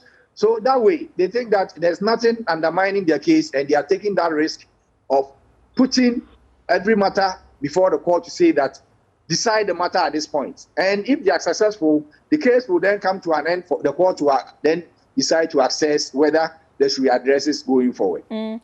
Daudu, I want us to talk so that the ordinary person watching can understand where we are. So you say I have stolen, and I say I haven't stolen. But you've gone to court, you have your evidence. And I say that I don't want to say anything beyond what I have written in terms of the response. I don't want to put myself out there so that I can answer your question. What is your business? Can't you move your case forward with that? Let me see. There are two different scenarios here. The scenario you've presented is about individuals, right? Two individuals. Now, the scenario here is that we are not in the High Court. These are High Court rules. And this is a petition.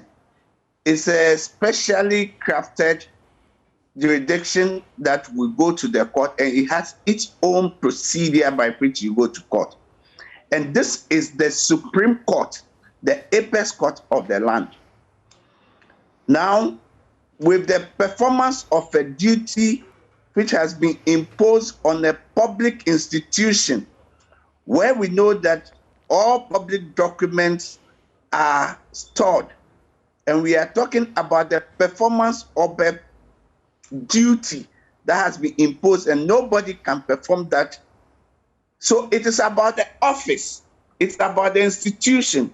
It's not about the person who occupies that office. It is about the office. Now, if we treat it as is an individual, then it's going to set a dangerous precedent that people in public office can decide to do anything in the performance of their duty. And if they perform their duty and you take them anywhere, you take the posture that I'm not going to speak. I won't say anything. You have made this allegation, so I won't say anything. When we have entrusted, or the public has entrusted that duty in your hands, what is going to happen? Because it will be a precedent that every person who occupies a public office will now tell you, and it's going to be very dangerous. We are witnesses to where you even ask public institution, and this same electoral commission will ask for some documents. A court, a superior court, has asked that gives this document, the public institution and the officers say, I won't give the document, I won't give the information. And if that is the trend that goes on, everybody in a public office will say that even if the court compels me, I won't do it. And is that the precedent that we are saying? So it is not just like about two individuals. It's an issue of public policy. It's an issue of public interest. The public wants to know our document, the duty that has been imposed on you, whether it was done perfectly, competently, effectively, or it was not done. Okay. Well, this is the crux of the matter. Okay. So if we take it that it's like a case between two individuals, it is not about the person that we are talking about. It's about the office. It's about the returning officer of the presidential election, whether there was that performance of duty was done effectively and efficiently. Okay. And we are saying that that was not done properly. Okay. So you can't come and say that I've been imposed with public duty and I won't say anything. Okay. Then it means also that the president one day can say that the public has imposed duty on me. I won't do it. If you ask me a question, I won't say anything about it. So it would run down, it will cascade down to all public institutions. And where shall we be going with our democracy? Those are the crux of the matter. Okay, Mr. Daudu, fortunately, the forum where you are is also a forum for public policy. So let's wait to see the decision that they would arrive at. But let me move on to Dr. Dusay. Dr. Dusay, look beyond your immediate members who will probably be happy with the strategy that you've put up in terms of supporting the EC in this matter. And you also saying you won't put up your witness to be cross-examined. If you look beyond your immediate supporters, you realize that very ordinary people are disappointed by this decision because to them, the Electoral Commission chair, the returning officer in the presidential elections would have settled the score. What do you say? Well, before I answer, I wouldn't agree that the public will be satisfied. Not at all. But just 2 quick points. I believe that the essence of this entire petition was basically to discredit the chair of the Electoral Commission and also basically bastardize it. So if that was the route they were looking for, I don't think that the Supreme Court, by way of an election petition, was the right thing to do. If they also wanted an accountability, it is not through election petition per se that you can ensure that public institutions are accountable. So they should not think of evidence that can be procured and all those, because one of the key mechanisms for ensuring accountability in public offices is to the use of judicial review processes. And normally that's done in the High Court, whether you are asking for a mandamus in order to compel the public officer to act, a prohibition in order to restrain them, and all the other available judicial review mechanisms, such as certiorari, to quash something they have done. So if that is what they went to court for, accountability, public policy considerations, then my bet to them was that they shouldn't have gone through an election petition. When you go through an election petition processes, then you are met with the rules that are permitted in election petition matters for you to attend to. So that's the challenge they are having now. It is not about just a public policy suit. It is an action based on an election petition challenging the validity of the elections. But if you go and you say that our essence is not the validity of the elections we are challenging, but we are challenging the conduct of the officer, then it is as if you came with a judicial review application shrouded in the character and clothing of an election petition, and that is not permissible. That is where they are having those challenges. You wanted to address the second. Mr. Daudu, just before you come in, there was a second leg to my question. It was a double, actually, Dr. Dusay. How about the ordinary people who thought that Jin Mensah in the witness box would have brought closure to this matter? Well, when we set up the entire judiciary, we gave them certain powers that the sovereignty of Ghana, even though it resides in us, they are the body responsible for adjudication of disagreements. And once we have given them that authority and they have the backing of the state powers, anytime they hand down decisions, the people should understand that that is actually the position of the law that Ghanaians have elected to be with. So now the position of the law is that you just don't rush to the Supreme Court for election petition when you can seek for other means of public accountability through Parliament, through judicial review processes, and go to the Supreme Court and say that I'm challenging the validity of the election. Election is a serious business. Yeah, but those processes, Dr. Dusai, cannot overturn an election results. I can't hear you. I didn't hear the question. I'm just saying that would those processes that you outline overturn an election results? But you know, what they are in court for is not to overturn the election results. They are actually to challenge the conduct and the performance of the electoral commissioner, in this case, the chair of the commission, in terms of her public office duties. That's all that they are in court for. And also to get the court to say that nobody met the threshold required. The threshold in terms of challenging the validity of the elections? In terms of what you need to actually be declared as winner of a presidential election. And what would that mean if we came to that conclusion? So, what threshold is that someone should have obtained over 50% of the votes.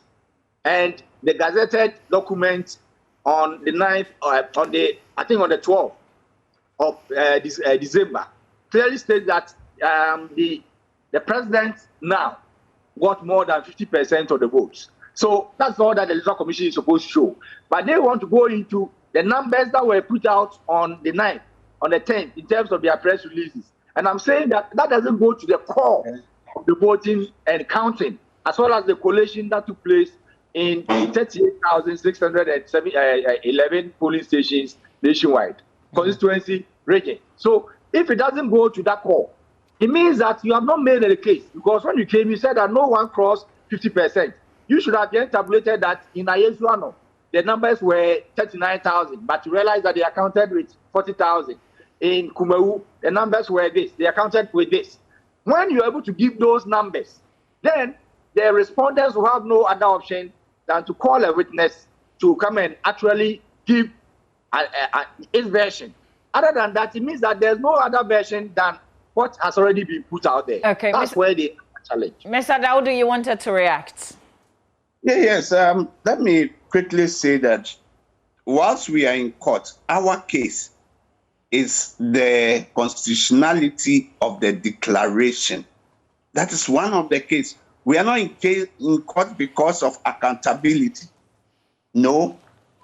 We are not in court about the figures. The figures they are using Electoral Commission, it's saying, is the figures that the Electoral Commission on her own brought. And we are saying that that figure is unacceptable. And they are insisting that that figures that was announced or declared by the Electoral Commission is the actual figures. So we are talking about the constitutionality of the declaration.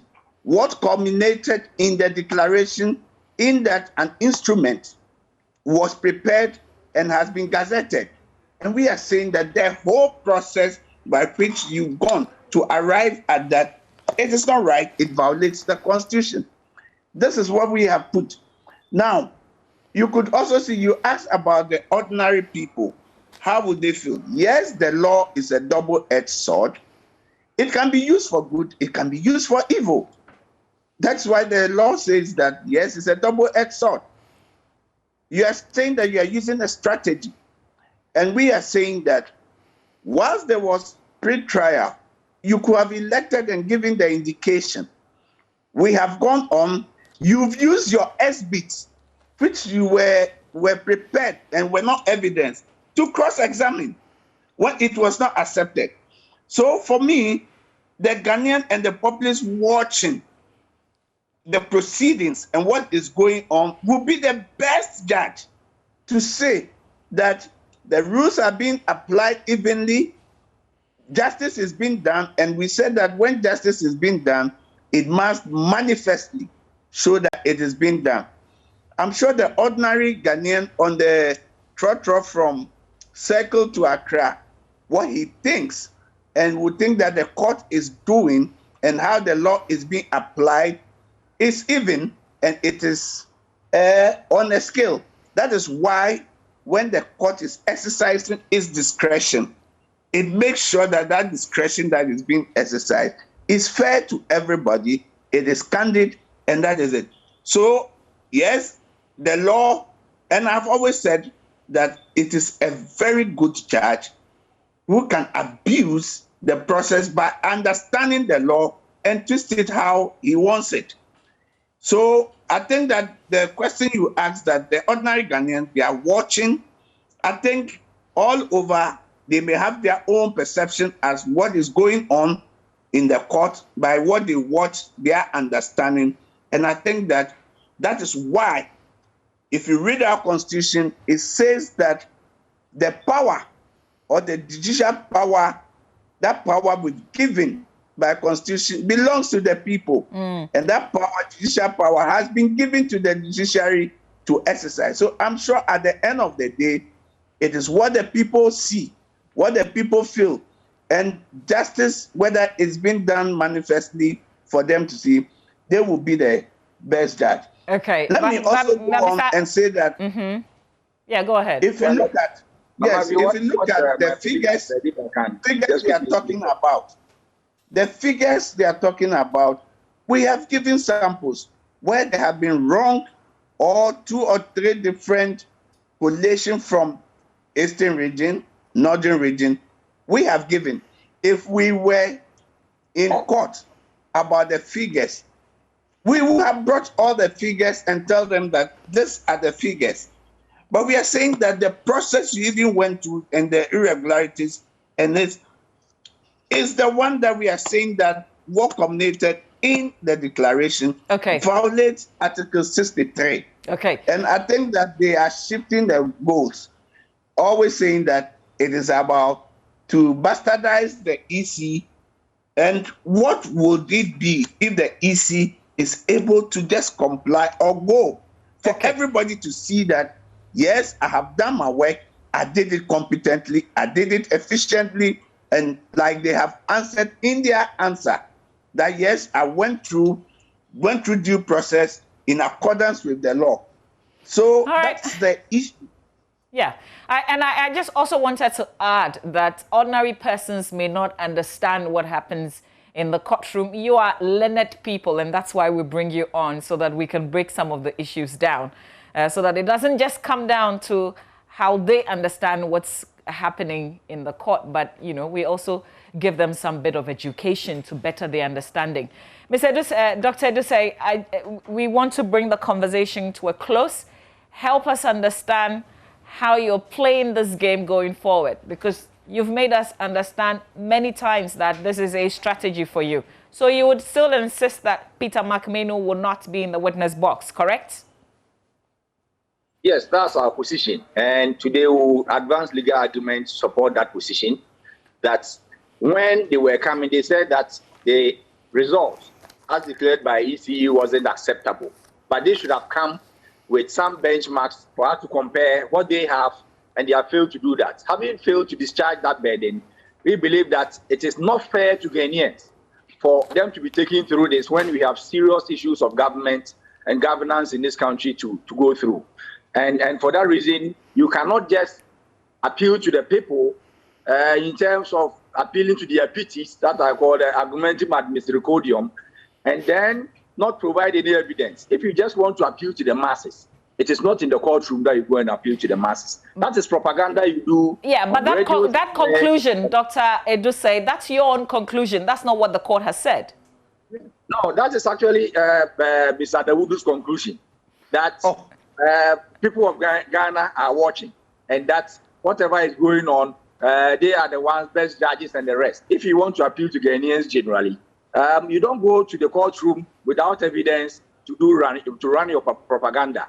You go to them and organize press conferences, be on radio and articulate your propaganda so that it will also be responded to accordingly. But are you denying the facts, Dr. Edusei, that Ghanaians are watching and will also make their own interpretation of what's happening? No, I was only commenting on their appeal to pity and the masses. And I'm saying that there's a forum for that. They want EC to be accountable. There's a forum, another forum that they can use to ensure that they get whatever information they want to get from the Electoral Commission. But when you are going to challenge the validity of the elections pursuant to Article 63, of the Constitution, you must be armed with evidence. Okay, great. Mr. Daudo, I'll give you the last say, but we established here in one of our conversations, I think one of our earlier conversations, that we're not saying, the court has not established that you need figures to challenge the validity of an election. Can we be clear on that, Dr. Dusay? Mama V, I think that in the first place, before I finish, my colleague on the other side has not been fair to me if I say by his conclusion being very judgmental. I said posterity or the Ghanaian populace are the best judge. It doesn't mean that because you ask a specific question about how do the ordinary people understand. And that is what I said. But if to allude that that is my conclusion, I think that it's not been fair to me on that point. Now, we would expect, or we will go and make our arguments today, whilst we put forth the legal argument and the court would look at it. That is what we would think that the court would decide. And if the court decides, when we get to the bridge that the court itself said they will provide, we will cross the bridge. Now, about the figures, I think that what the understanding of the case we took, and the court was saying that what are the figures? The figures we have now, and we have said that there are 2-3 different figures by the Electoral Commission, and they themselves have admitted that there were errors. So if they have admitted that there were errors, what figures do we now deal with? What is the valid figure that we can have and deal with? And that's all we are saying. And their case is that we should have brought figures and others. Now you are asking we should have brought figures and others, and you are saying that you are not going to mount the witness box. Fair enough, it's a legal strategy. Whether it's being done in good faith or it's being done in bad faith, it's for posterity to judge. All right, Gentlemen, we will follow up on how things go today and come back to you again. But as always, we're grateful. Dr. Poku Adesei is a lawyer, member of the NPP's communications team. And as you heard there, Kojoga Adaudu is also a lawyer. And he's a member of Mr. Mahama's legal team. All the best in court today, gentlemen.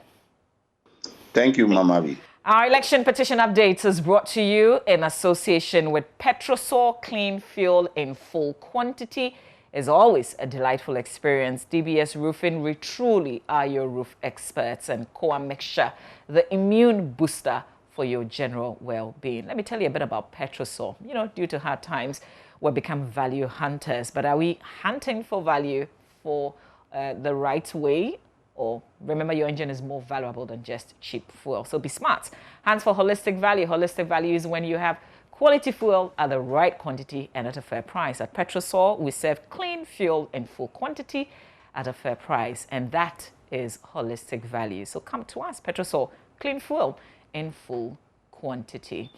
Now, after several years of intensive research, DBS Industries Limited brings you roofing sheets to help complete your dream house in style. They want you to experience the amazing touch of Colorlink Plus roofing sheets, which has been in existence for 26 years, which means Colorlink Plus roofing sheets always stay clean and beautiful for you. And there's more. They're giving you a whopping 20 years warranty against fading and peeling. So visit DBS Industries Limited. They're here in Accra on the Spintex Road in the DBS building. It's near Papaya Restaurant. You can call their hotlines 024 084 4444 or 054 3286 637, or just visit their other factories, which you can find in Kumasi, Tamale, and Takrady. DBS Industries Limited, we truly are your roof experts. The court will sit at 9:30 a.m.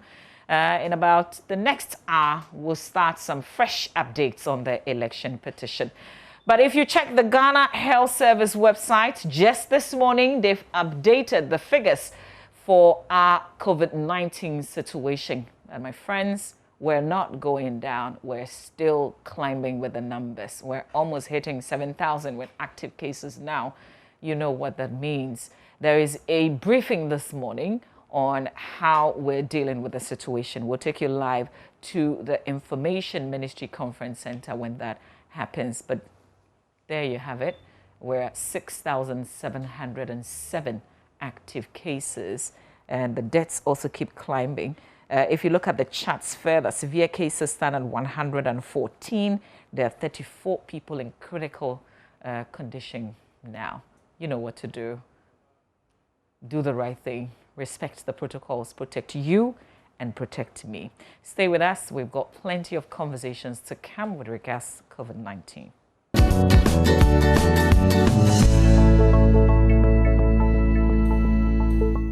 Welcome back. Thank you for staying with us, keeping us company on the AM show. Don't you forget, you can still reach out with the hashtag AM show. Now, there is a shortage of tomatoes in markets in Kumasi as importers and transporters of the commodity strike. The importers are protesting highway robbery attacks on the Kumasi-Bolgatanga-Burkina Faso route. As all vehicles are grounded, access to tomatoes in the retail market is becoming a tedious task for traders. Nanaya Ojima has been speaking to retailers of tomatoes at the Supreme Court and filed this report. In recent times, importers and transporters of tomatoes have come under highway attacks. Some have been killed and others maimed while traveling to neighboring Burkina Faso to import tomatoes. In the past 1 month alone, 2 people have died and 8 others injured in robbery attacks on the highway. To draw attention to their security concerns, the Tomato Importers and Transporters Association embarked on an industrial action last Friday. Emmanuel Oseitufo is leader of the group. We are going to park our vehicles. There won't be any tomato coming from Burkina Faso to this country. It's only the military escort can save our lives. If not, we are not going.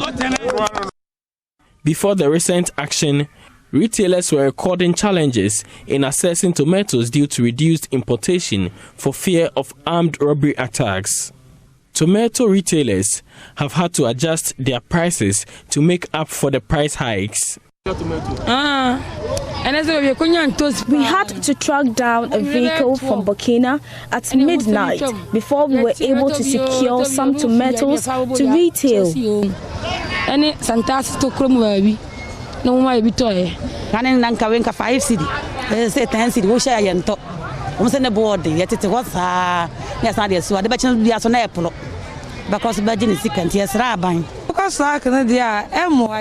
If they go on strike, it will affect our business, but they have to do so because their lives are at risk.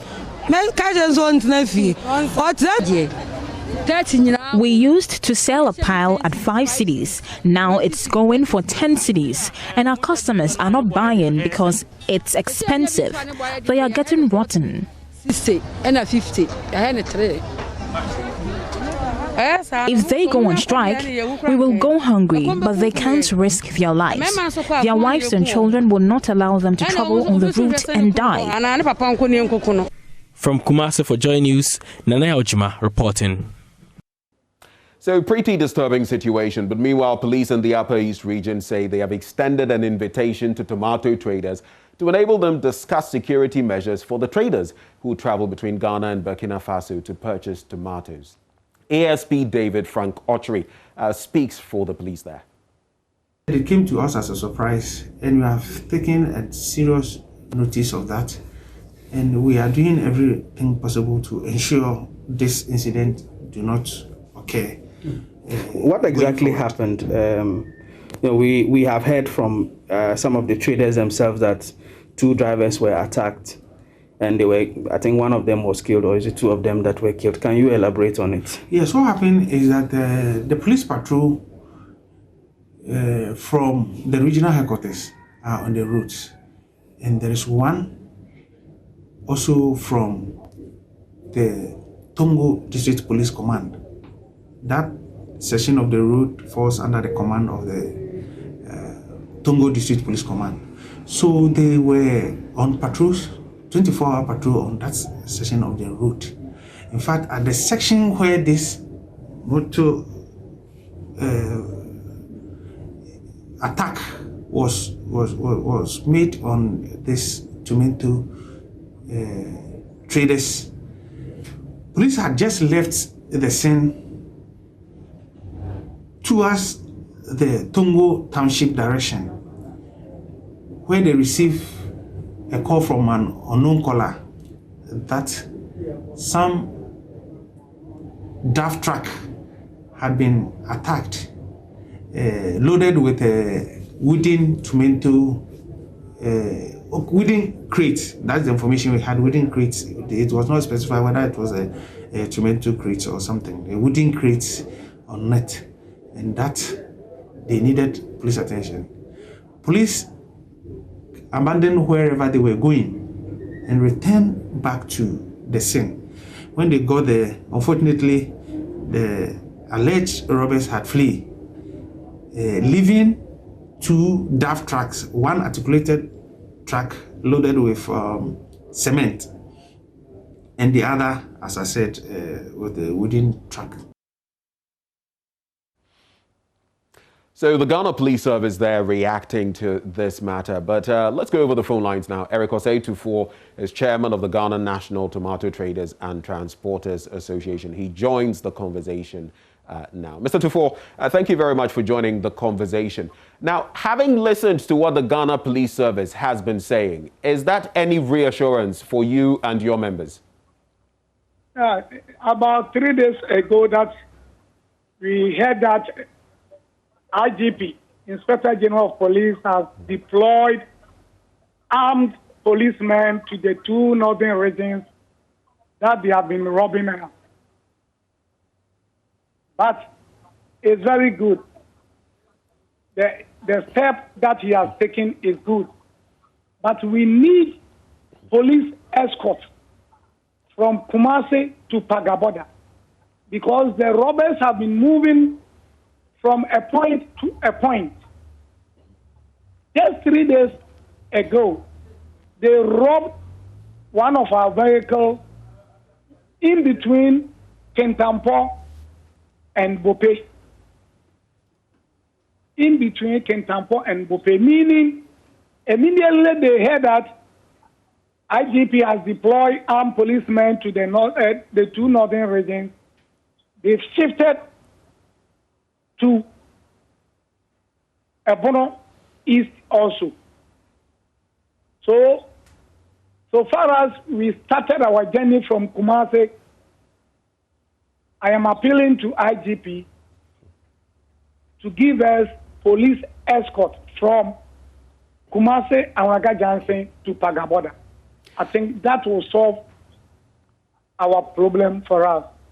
Mr. Tufo, if you consider the constraints when it comes to the police per citizen ratio in our country, there's a wide gap in there. And if you consider the fact that, I mean, even recently, one of these assistants in an ambulance, a driver, was affected, shot dead. And there's been a call for police people to be in these ambulances, especially when they are working at night. I'm just drawing that analogy because if all of you start asking for police escorts and all of that at different points, don't you think that would be a bit difficult? Is it a practical solution? Well, we normally move in a convoy, and we've decided to move in a convoy anytime that the police will agree to escort us to our final destination, meaning at Paga border.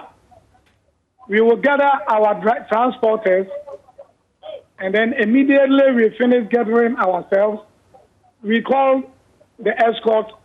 Some will be leading us, others will be on middle of the convoy, and then others will be at the last end of the convoy.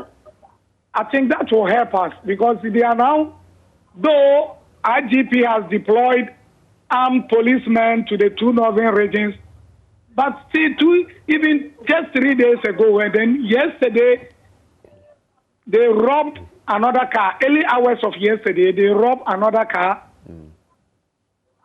within Kentampo and then Bope. So I think what will solve our problem for us is to give us a police escort from Kumasi to Pagaboda. Before we come back to the realities of, using a police escort, this convoy system you speak of, Is it a practice you've had, or is it something that you are now proposing? Because I'm thinking if you've had it in the past, there could have been benefits in terms of, averting any such attacks. Is it a new proposal you're coming forward with now? Yeah, we were having that escort, but they stopped it. Last year, we didn't have it. They will collect the money. When my people get to their end, they will pay some tokens to them. But when they lead them to, even it will go about 20 miles, they will just leave them, and then they will go on their own. Well, just for the sake of clarity, Mr. Tufor, when you say they will, are you referring to the police? Yes. So you were asking me that they were doing it previously for us. Right. And then is it this time that you are demanding? They were doing it, but it was not properly done. Is that to suggest, you're saying it wasn't properly done? What was not properly done about it? You've just mentioned, the fact that they would drop off not too long after what I was saying is that we have a long way to go. Okay. Assuming they started escorting us from Kintampo, the better way is for them to lead us to our final destination. You can't just send them to maybe Tamale and then you leave them. Because the robbers too, they have their own plan. Today they will know that the escort ends here.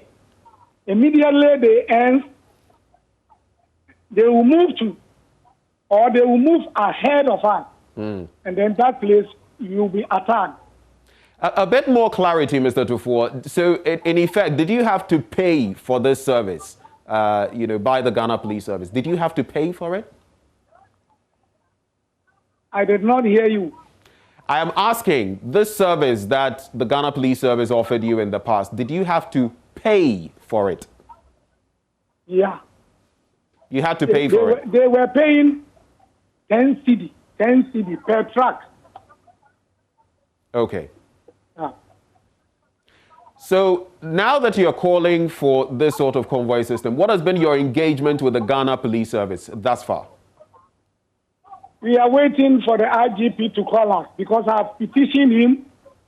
My contact number is with him. Right. So once I'm calling for police escort, I think he will call the leadership of the association. Then we sit down. We are fully prepared to support whatever escort they will give us for us to be safe. Is there a timeline you have within which maybe if you do not hear from the Inspector General of Police, you are going to reinitiate contact to push this conversation further? Do you have any timelines as an association? Oh, we just started about 3 days ago. And then from 3 days ago, we have been hearing response. Even today, Bono East Regional Police Commander spoke to me. And he has planned to give us escort within his region. So it seems gradually, the response are yielding positive. On a national... Do go ahead, Mr. Tufor. If it continues like this and it meets our satisfaction, I think we can call off the strike. Right. So if it meets your satisfaction and if it does not, does that mean you're going to maintain the strike? For how long? First of all, we must think of Ghanaians because Ghana needs tomato. When you talk of consumption, Ghana, we are number 1 in Africa, and then we are number 2 in the world. So if we take strike action beyond even a week, there will be a disaster. So as we have been receiving response from our appropriate authorities, maybe it won't keep long. And when we call off the strike, I will call for media and then lay message to the whole country. Based on that very final point you make with regard to that disaster that could occur if you went on strike for even a week, and looking at the high cost of tomatoes, in the last few days, don't you think those are enough reasons for you to call off the strike, even as you engage the proper authorities, the Ghana Police Service and others, to avert any attacks in the future, looking at the toll it's taking on the market? Oh, for that one, we just started 3 days ago. But already the impact is being felt. The prices have shot up. People are complaining. And in fact, members of your association are not getting the sort of, market they would want because people are not patronizing their wares. People have been complaining about a shortage of tomato. Are you telling me that people have been complaining about the prices have skyrocketed. People are already feeling the pinch when they go to market. The prices have shoot up. Yes. Okay. Okay. It won't keep long. It won't keep long. Even I'll have a meeting with the traders and transporters around 1 o'clock, and we will take a decision. So to wrap the conversation, Mr. Tufuor, what is going to be the immediate step or steps that your association is going to take? Maybe today, on the morrow, or maybe this week? What is going to be the very next step that you take, apart from the petition to the For IGP? that one, the outcome of the meeting will let me know what I will give it to Ghanaians.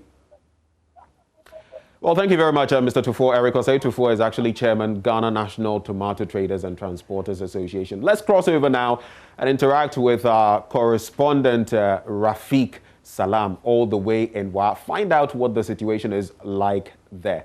Rafiq, a very good morning to you. Thank you for joining us. Now, what can you report as far as this shortage, this hike in the prices of tomatoes is concerned? How is it affecting, the members of that community? Yeah, I've spoken to lots of the market women here, and they are telling me that some few days ago, they used to buy a box of tomato at 50 Ghana cedis, but now they are buying it at 60 Ghana cedis. And so a few weeks ago, they were having lots of tomatoes, and even they suspected they could have gotten a glut here. But as we speak to you now, they are saying that, yes, there's a money in the market, but it's not enough for the people here. So based on this shortage that we're witnessing, basically, apart from the traders themselves, I want to assume the traders are suffering some shortfall in terms of sales, and the people, who manage eateries and the rest would also be feeling the pinch. What else have they been sharing with you? Yesterday was a War Market Day, and so many people have come from the other communities to the War Market and tried to get these tomatoes. But when they came, a lot of them were really disappointed. And so even today is not War Market Day, and there's some tomato in the market here, and they are waiting for people to buy. But I'm saying that, yes, the sky somehow has now been increased from like a box of tomato from 50 Ghana cedis to now 60 Ghana cedis. And so they are waiting for people to buy. But they are saying that, yes, the absence or the lack of the inadequacy of this product is really affecting their businesses because that's what they depend, that's their livelihood, and that's what they are expected to sell to take care of their families. Well, very interesting, development there, especially I'm just wondering how it will impact, production up north coming down south, and of course, maybe even importation from Burkina Faso. But let's find out, Rafiq, from some of those market women who sell the commodity, if we can engage some of them to find out what their thoughts are about this situation. Rafiq Salam. I have to speak to them about the tomato, and many of them will not like to speak to me because they thought that we are talking about nose mask. And I told them that it's not about nose mask, but we are talking about tomatoes today. And so right now, you can, let me take you to, so you see a video of this woman who this time around, who is busily doing the certain tomato. So we're trying to get the images there of some of the market women. Unfortunately, The thinking, as Rafiq Salam shares, is that we're checking on their mask. Okay, so you can see in your shot. You can see the woman who's standing there. Okay, so madam, okay, how long have you been selling tomato at the market? The time you are willing to come here. So, sang ampara, the monk will combie among what Diara, young kind of woman, Pampana baby.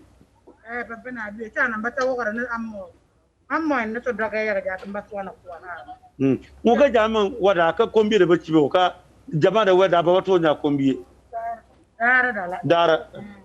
Dara the Bachibo.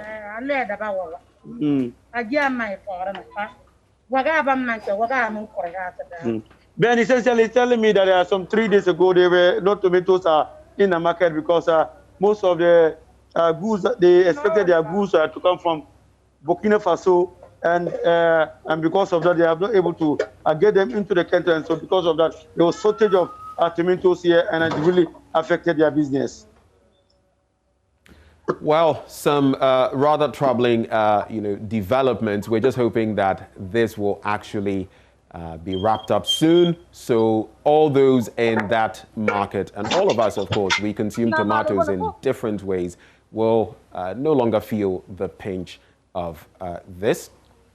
We shall find out whether we can get some of our other correspondents to interact with on this matter, but barring that, we shall follow this story and find out what exactly happens from Mr. Tufor's end, as well as the Ghana Police Services end.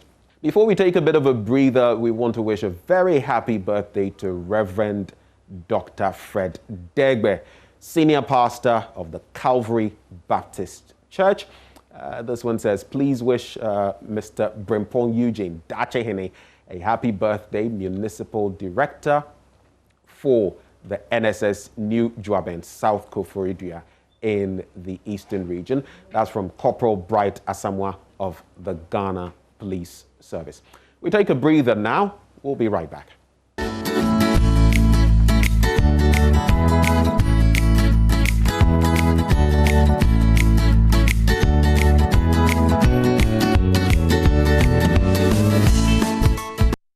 Good morning, you're welcome to the Showbiz segment right here on the AM show. Now let's move to musician Kiddy, who has added 5 more tattoos to his body. But what does each tattoo represent? Watch as he takes us through what each tattoo means. See the way I'm excited. I want to. Yes. He added more tattoos. Yeah, I did. Why decided to add these more? Why? And then I feel like people are different, first of all. Everybody and their own values and rules about their life. I feel like the things that matter to me, family, friends, my career, my kid, everything, I like to represent them on my body. So it's with me everywhere I go, exactly. So I got new ones. So I have this one. I want to see. Okay, so you have BB Joy, that's my mom's name. Mom's name. I have this 28th November 2016, that's my son's birthday. Okay, that's for Zane. And this reminds me of my religion, the message of the cross, but it's been depicted with 3 crosses that were used to crucify Jesus, and the Holy Spirit, the dove. And then 93, the year I was born. Yeah, and then these are And then yes, I have emojis. Yes, this is what I'm interested in. Okay. I have emojis. So, why did you get emojis? So these emojis represent my 5 constant moods. Oh, okay. Yes, my 5 constant moods. I see the double in there. Yes. Yeah. And if you know I'm always in glasses. Like, I'm always trying to be shy and cover my eyes. Stuff, yeah? If I'm at home, I'm sleeping constantly. This is me when I'm out, get them sugar, hey, take a cheese, take a picture. And this is me when I'm sad. So these are my 5 constant moods at all times. Is that it? And then there is blue. I've said that I'm always going to tattoo every album I do on myself. So Sugar is on my chest. That's my first album. Let's see that. Sugar is here. That's Sugar. Okay. Sugar is here, and then Blue is the EP I released last year. Okay. So you guys might be seeing a new one. That's my new album coming out. Yes, Spiritual is a single. But my album, if my album comes out this year, I'm going to have it also somewhere. So. Musician Ochame Kwame has revealed that at age 40, he switched off his mobile phone for 1 year because he wanted to understand the music from the new crop of musicians, the likes of Sarkodie, Medical. Now, in this interview with Andy Dusty, Ochame Kwame shared that this helped him with the production of his Made in Ghana album. Now, he also shared the 2 things he envies in life. He says he envies a person who's much smarter than he is and a person who is younger. Watch. When you listen to these kind of songs, do you feel like, you're the greatest rapper? Or you feel like, well, those times... Honestly, I used to feel like I was the greatest rapper for many, many, many years. And then Sarkodie and EL and Flo Kingston, I read them, and Gemini and Medical and Joy V, and all these young people just emerged. And I'm like, wow, what is this new type of rap that I don't even understand? So for a while, I took between 2016 and 2017, I turned off my phone only to pay attention to the music industry. Yes, I turned off my phone for 1 whole year so that I could cleanse myself of everything that I think I know and take in the new knowledge that is coming. And it was after I did that then I recorded the Made in Ghana album and everything else that is to follow. You switched off your phone? For 1 whole year. So how were you communicating with people? Oh, people who know how to find my mom, and they will call Abuakesi or call my wife. If you wanted to find me, my phone was off, you wouldn't even know because you quickly call my wife. So people who needed to find me, found me. But I was off totally. When I turned 40, I turned off my phone for 1 whole year. 1 whole year. I didn't go anywhere. I was at home the whole year. I didn't go anywhere. I didn't speak to anyone except you and a few people. And then I turned off my phone off. I didn't think of music. I just wanted to cleanse my mind. I just wanted a certain hygiene for everything I had done so I could start my life again. But it's good you mentioned that the new crop of musicians, I mean, the rappers, Sarkodie, Gemini, Flo Kingston, EL, Joy B, and the rest. Medical, Strong Man. Yes, great rappers. Now, all of these guys came up. So when you listen to them, do you shiver? Do you feel like... No, I don't. I just appreciate. When I listen to someone like Sarkodie, I'm like, I was telling my son the other time, when you say, Sarkodie, we are doing this thing, let us all do 100, he will do 1,000. I'm like, wow, this young man has energy. Because he's like he's like those Energizer batteries. He never stops, So he's just inspiring. It is just inspiring to see, like my brother Flo Kingston, every day he's in the studio. When he has a studio in his washroom, a studio in his bathroom, a studio everywhere, a studio in his car. Every time he's recording, I'm like, how do you do it? The energy is too hard. Exactly, so that is something that I envy. I envy youth. I envy only 2 things. A person that is smarter than I am and a person who has a much younger age. These are the only 2 things I envy.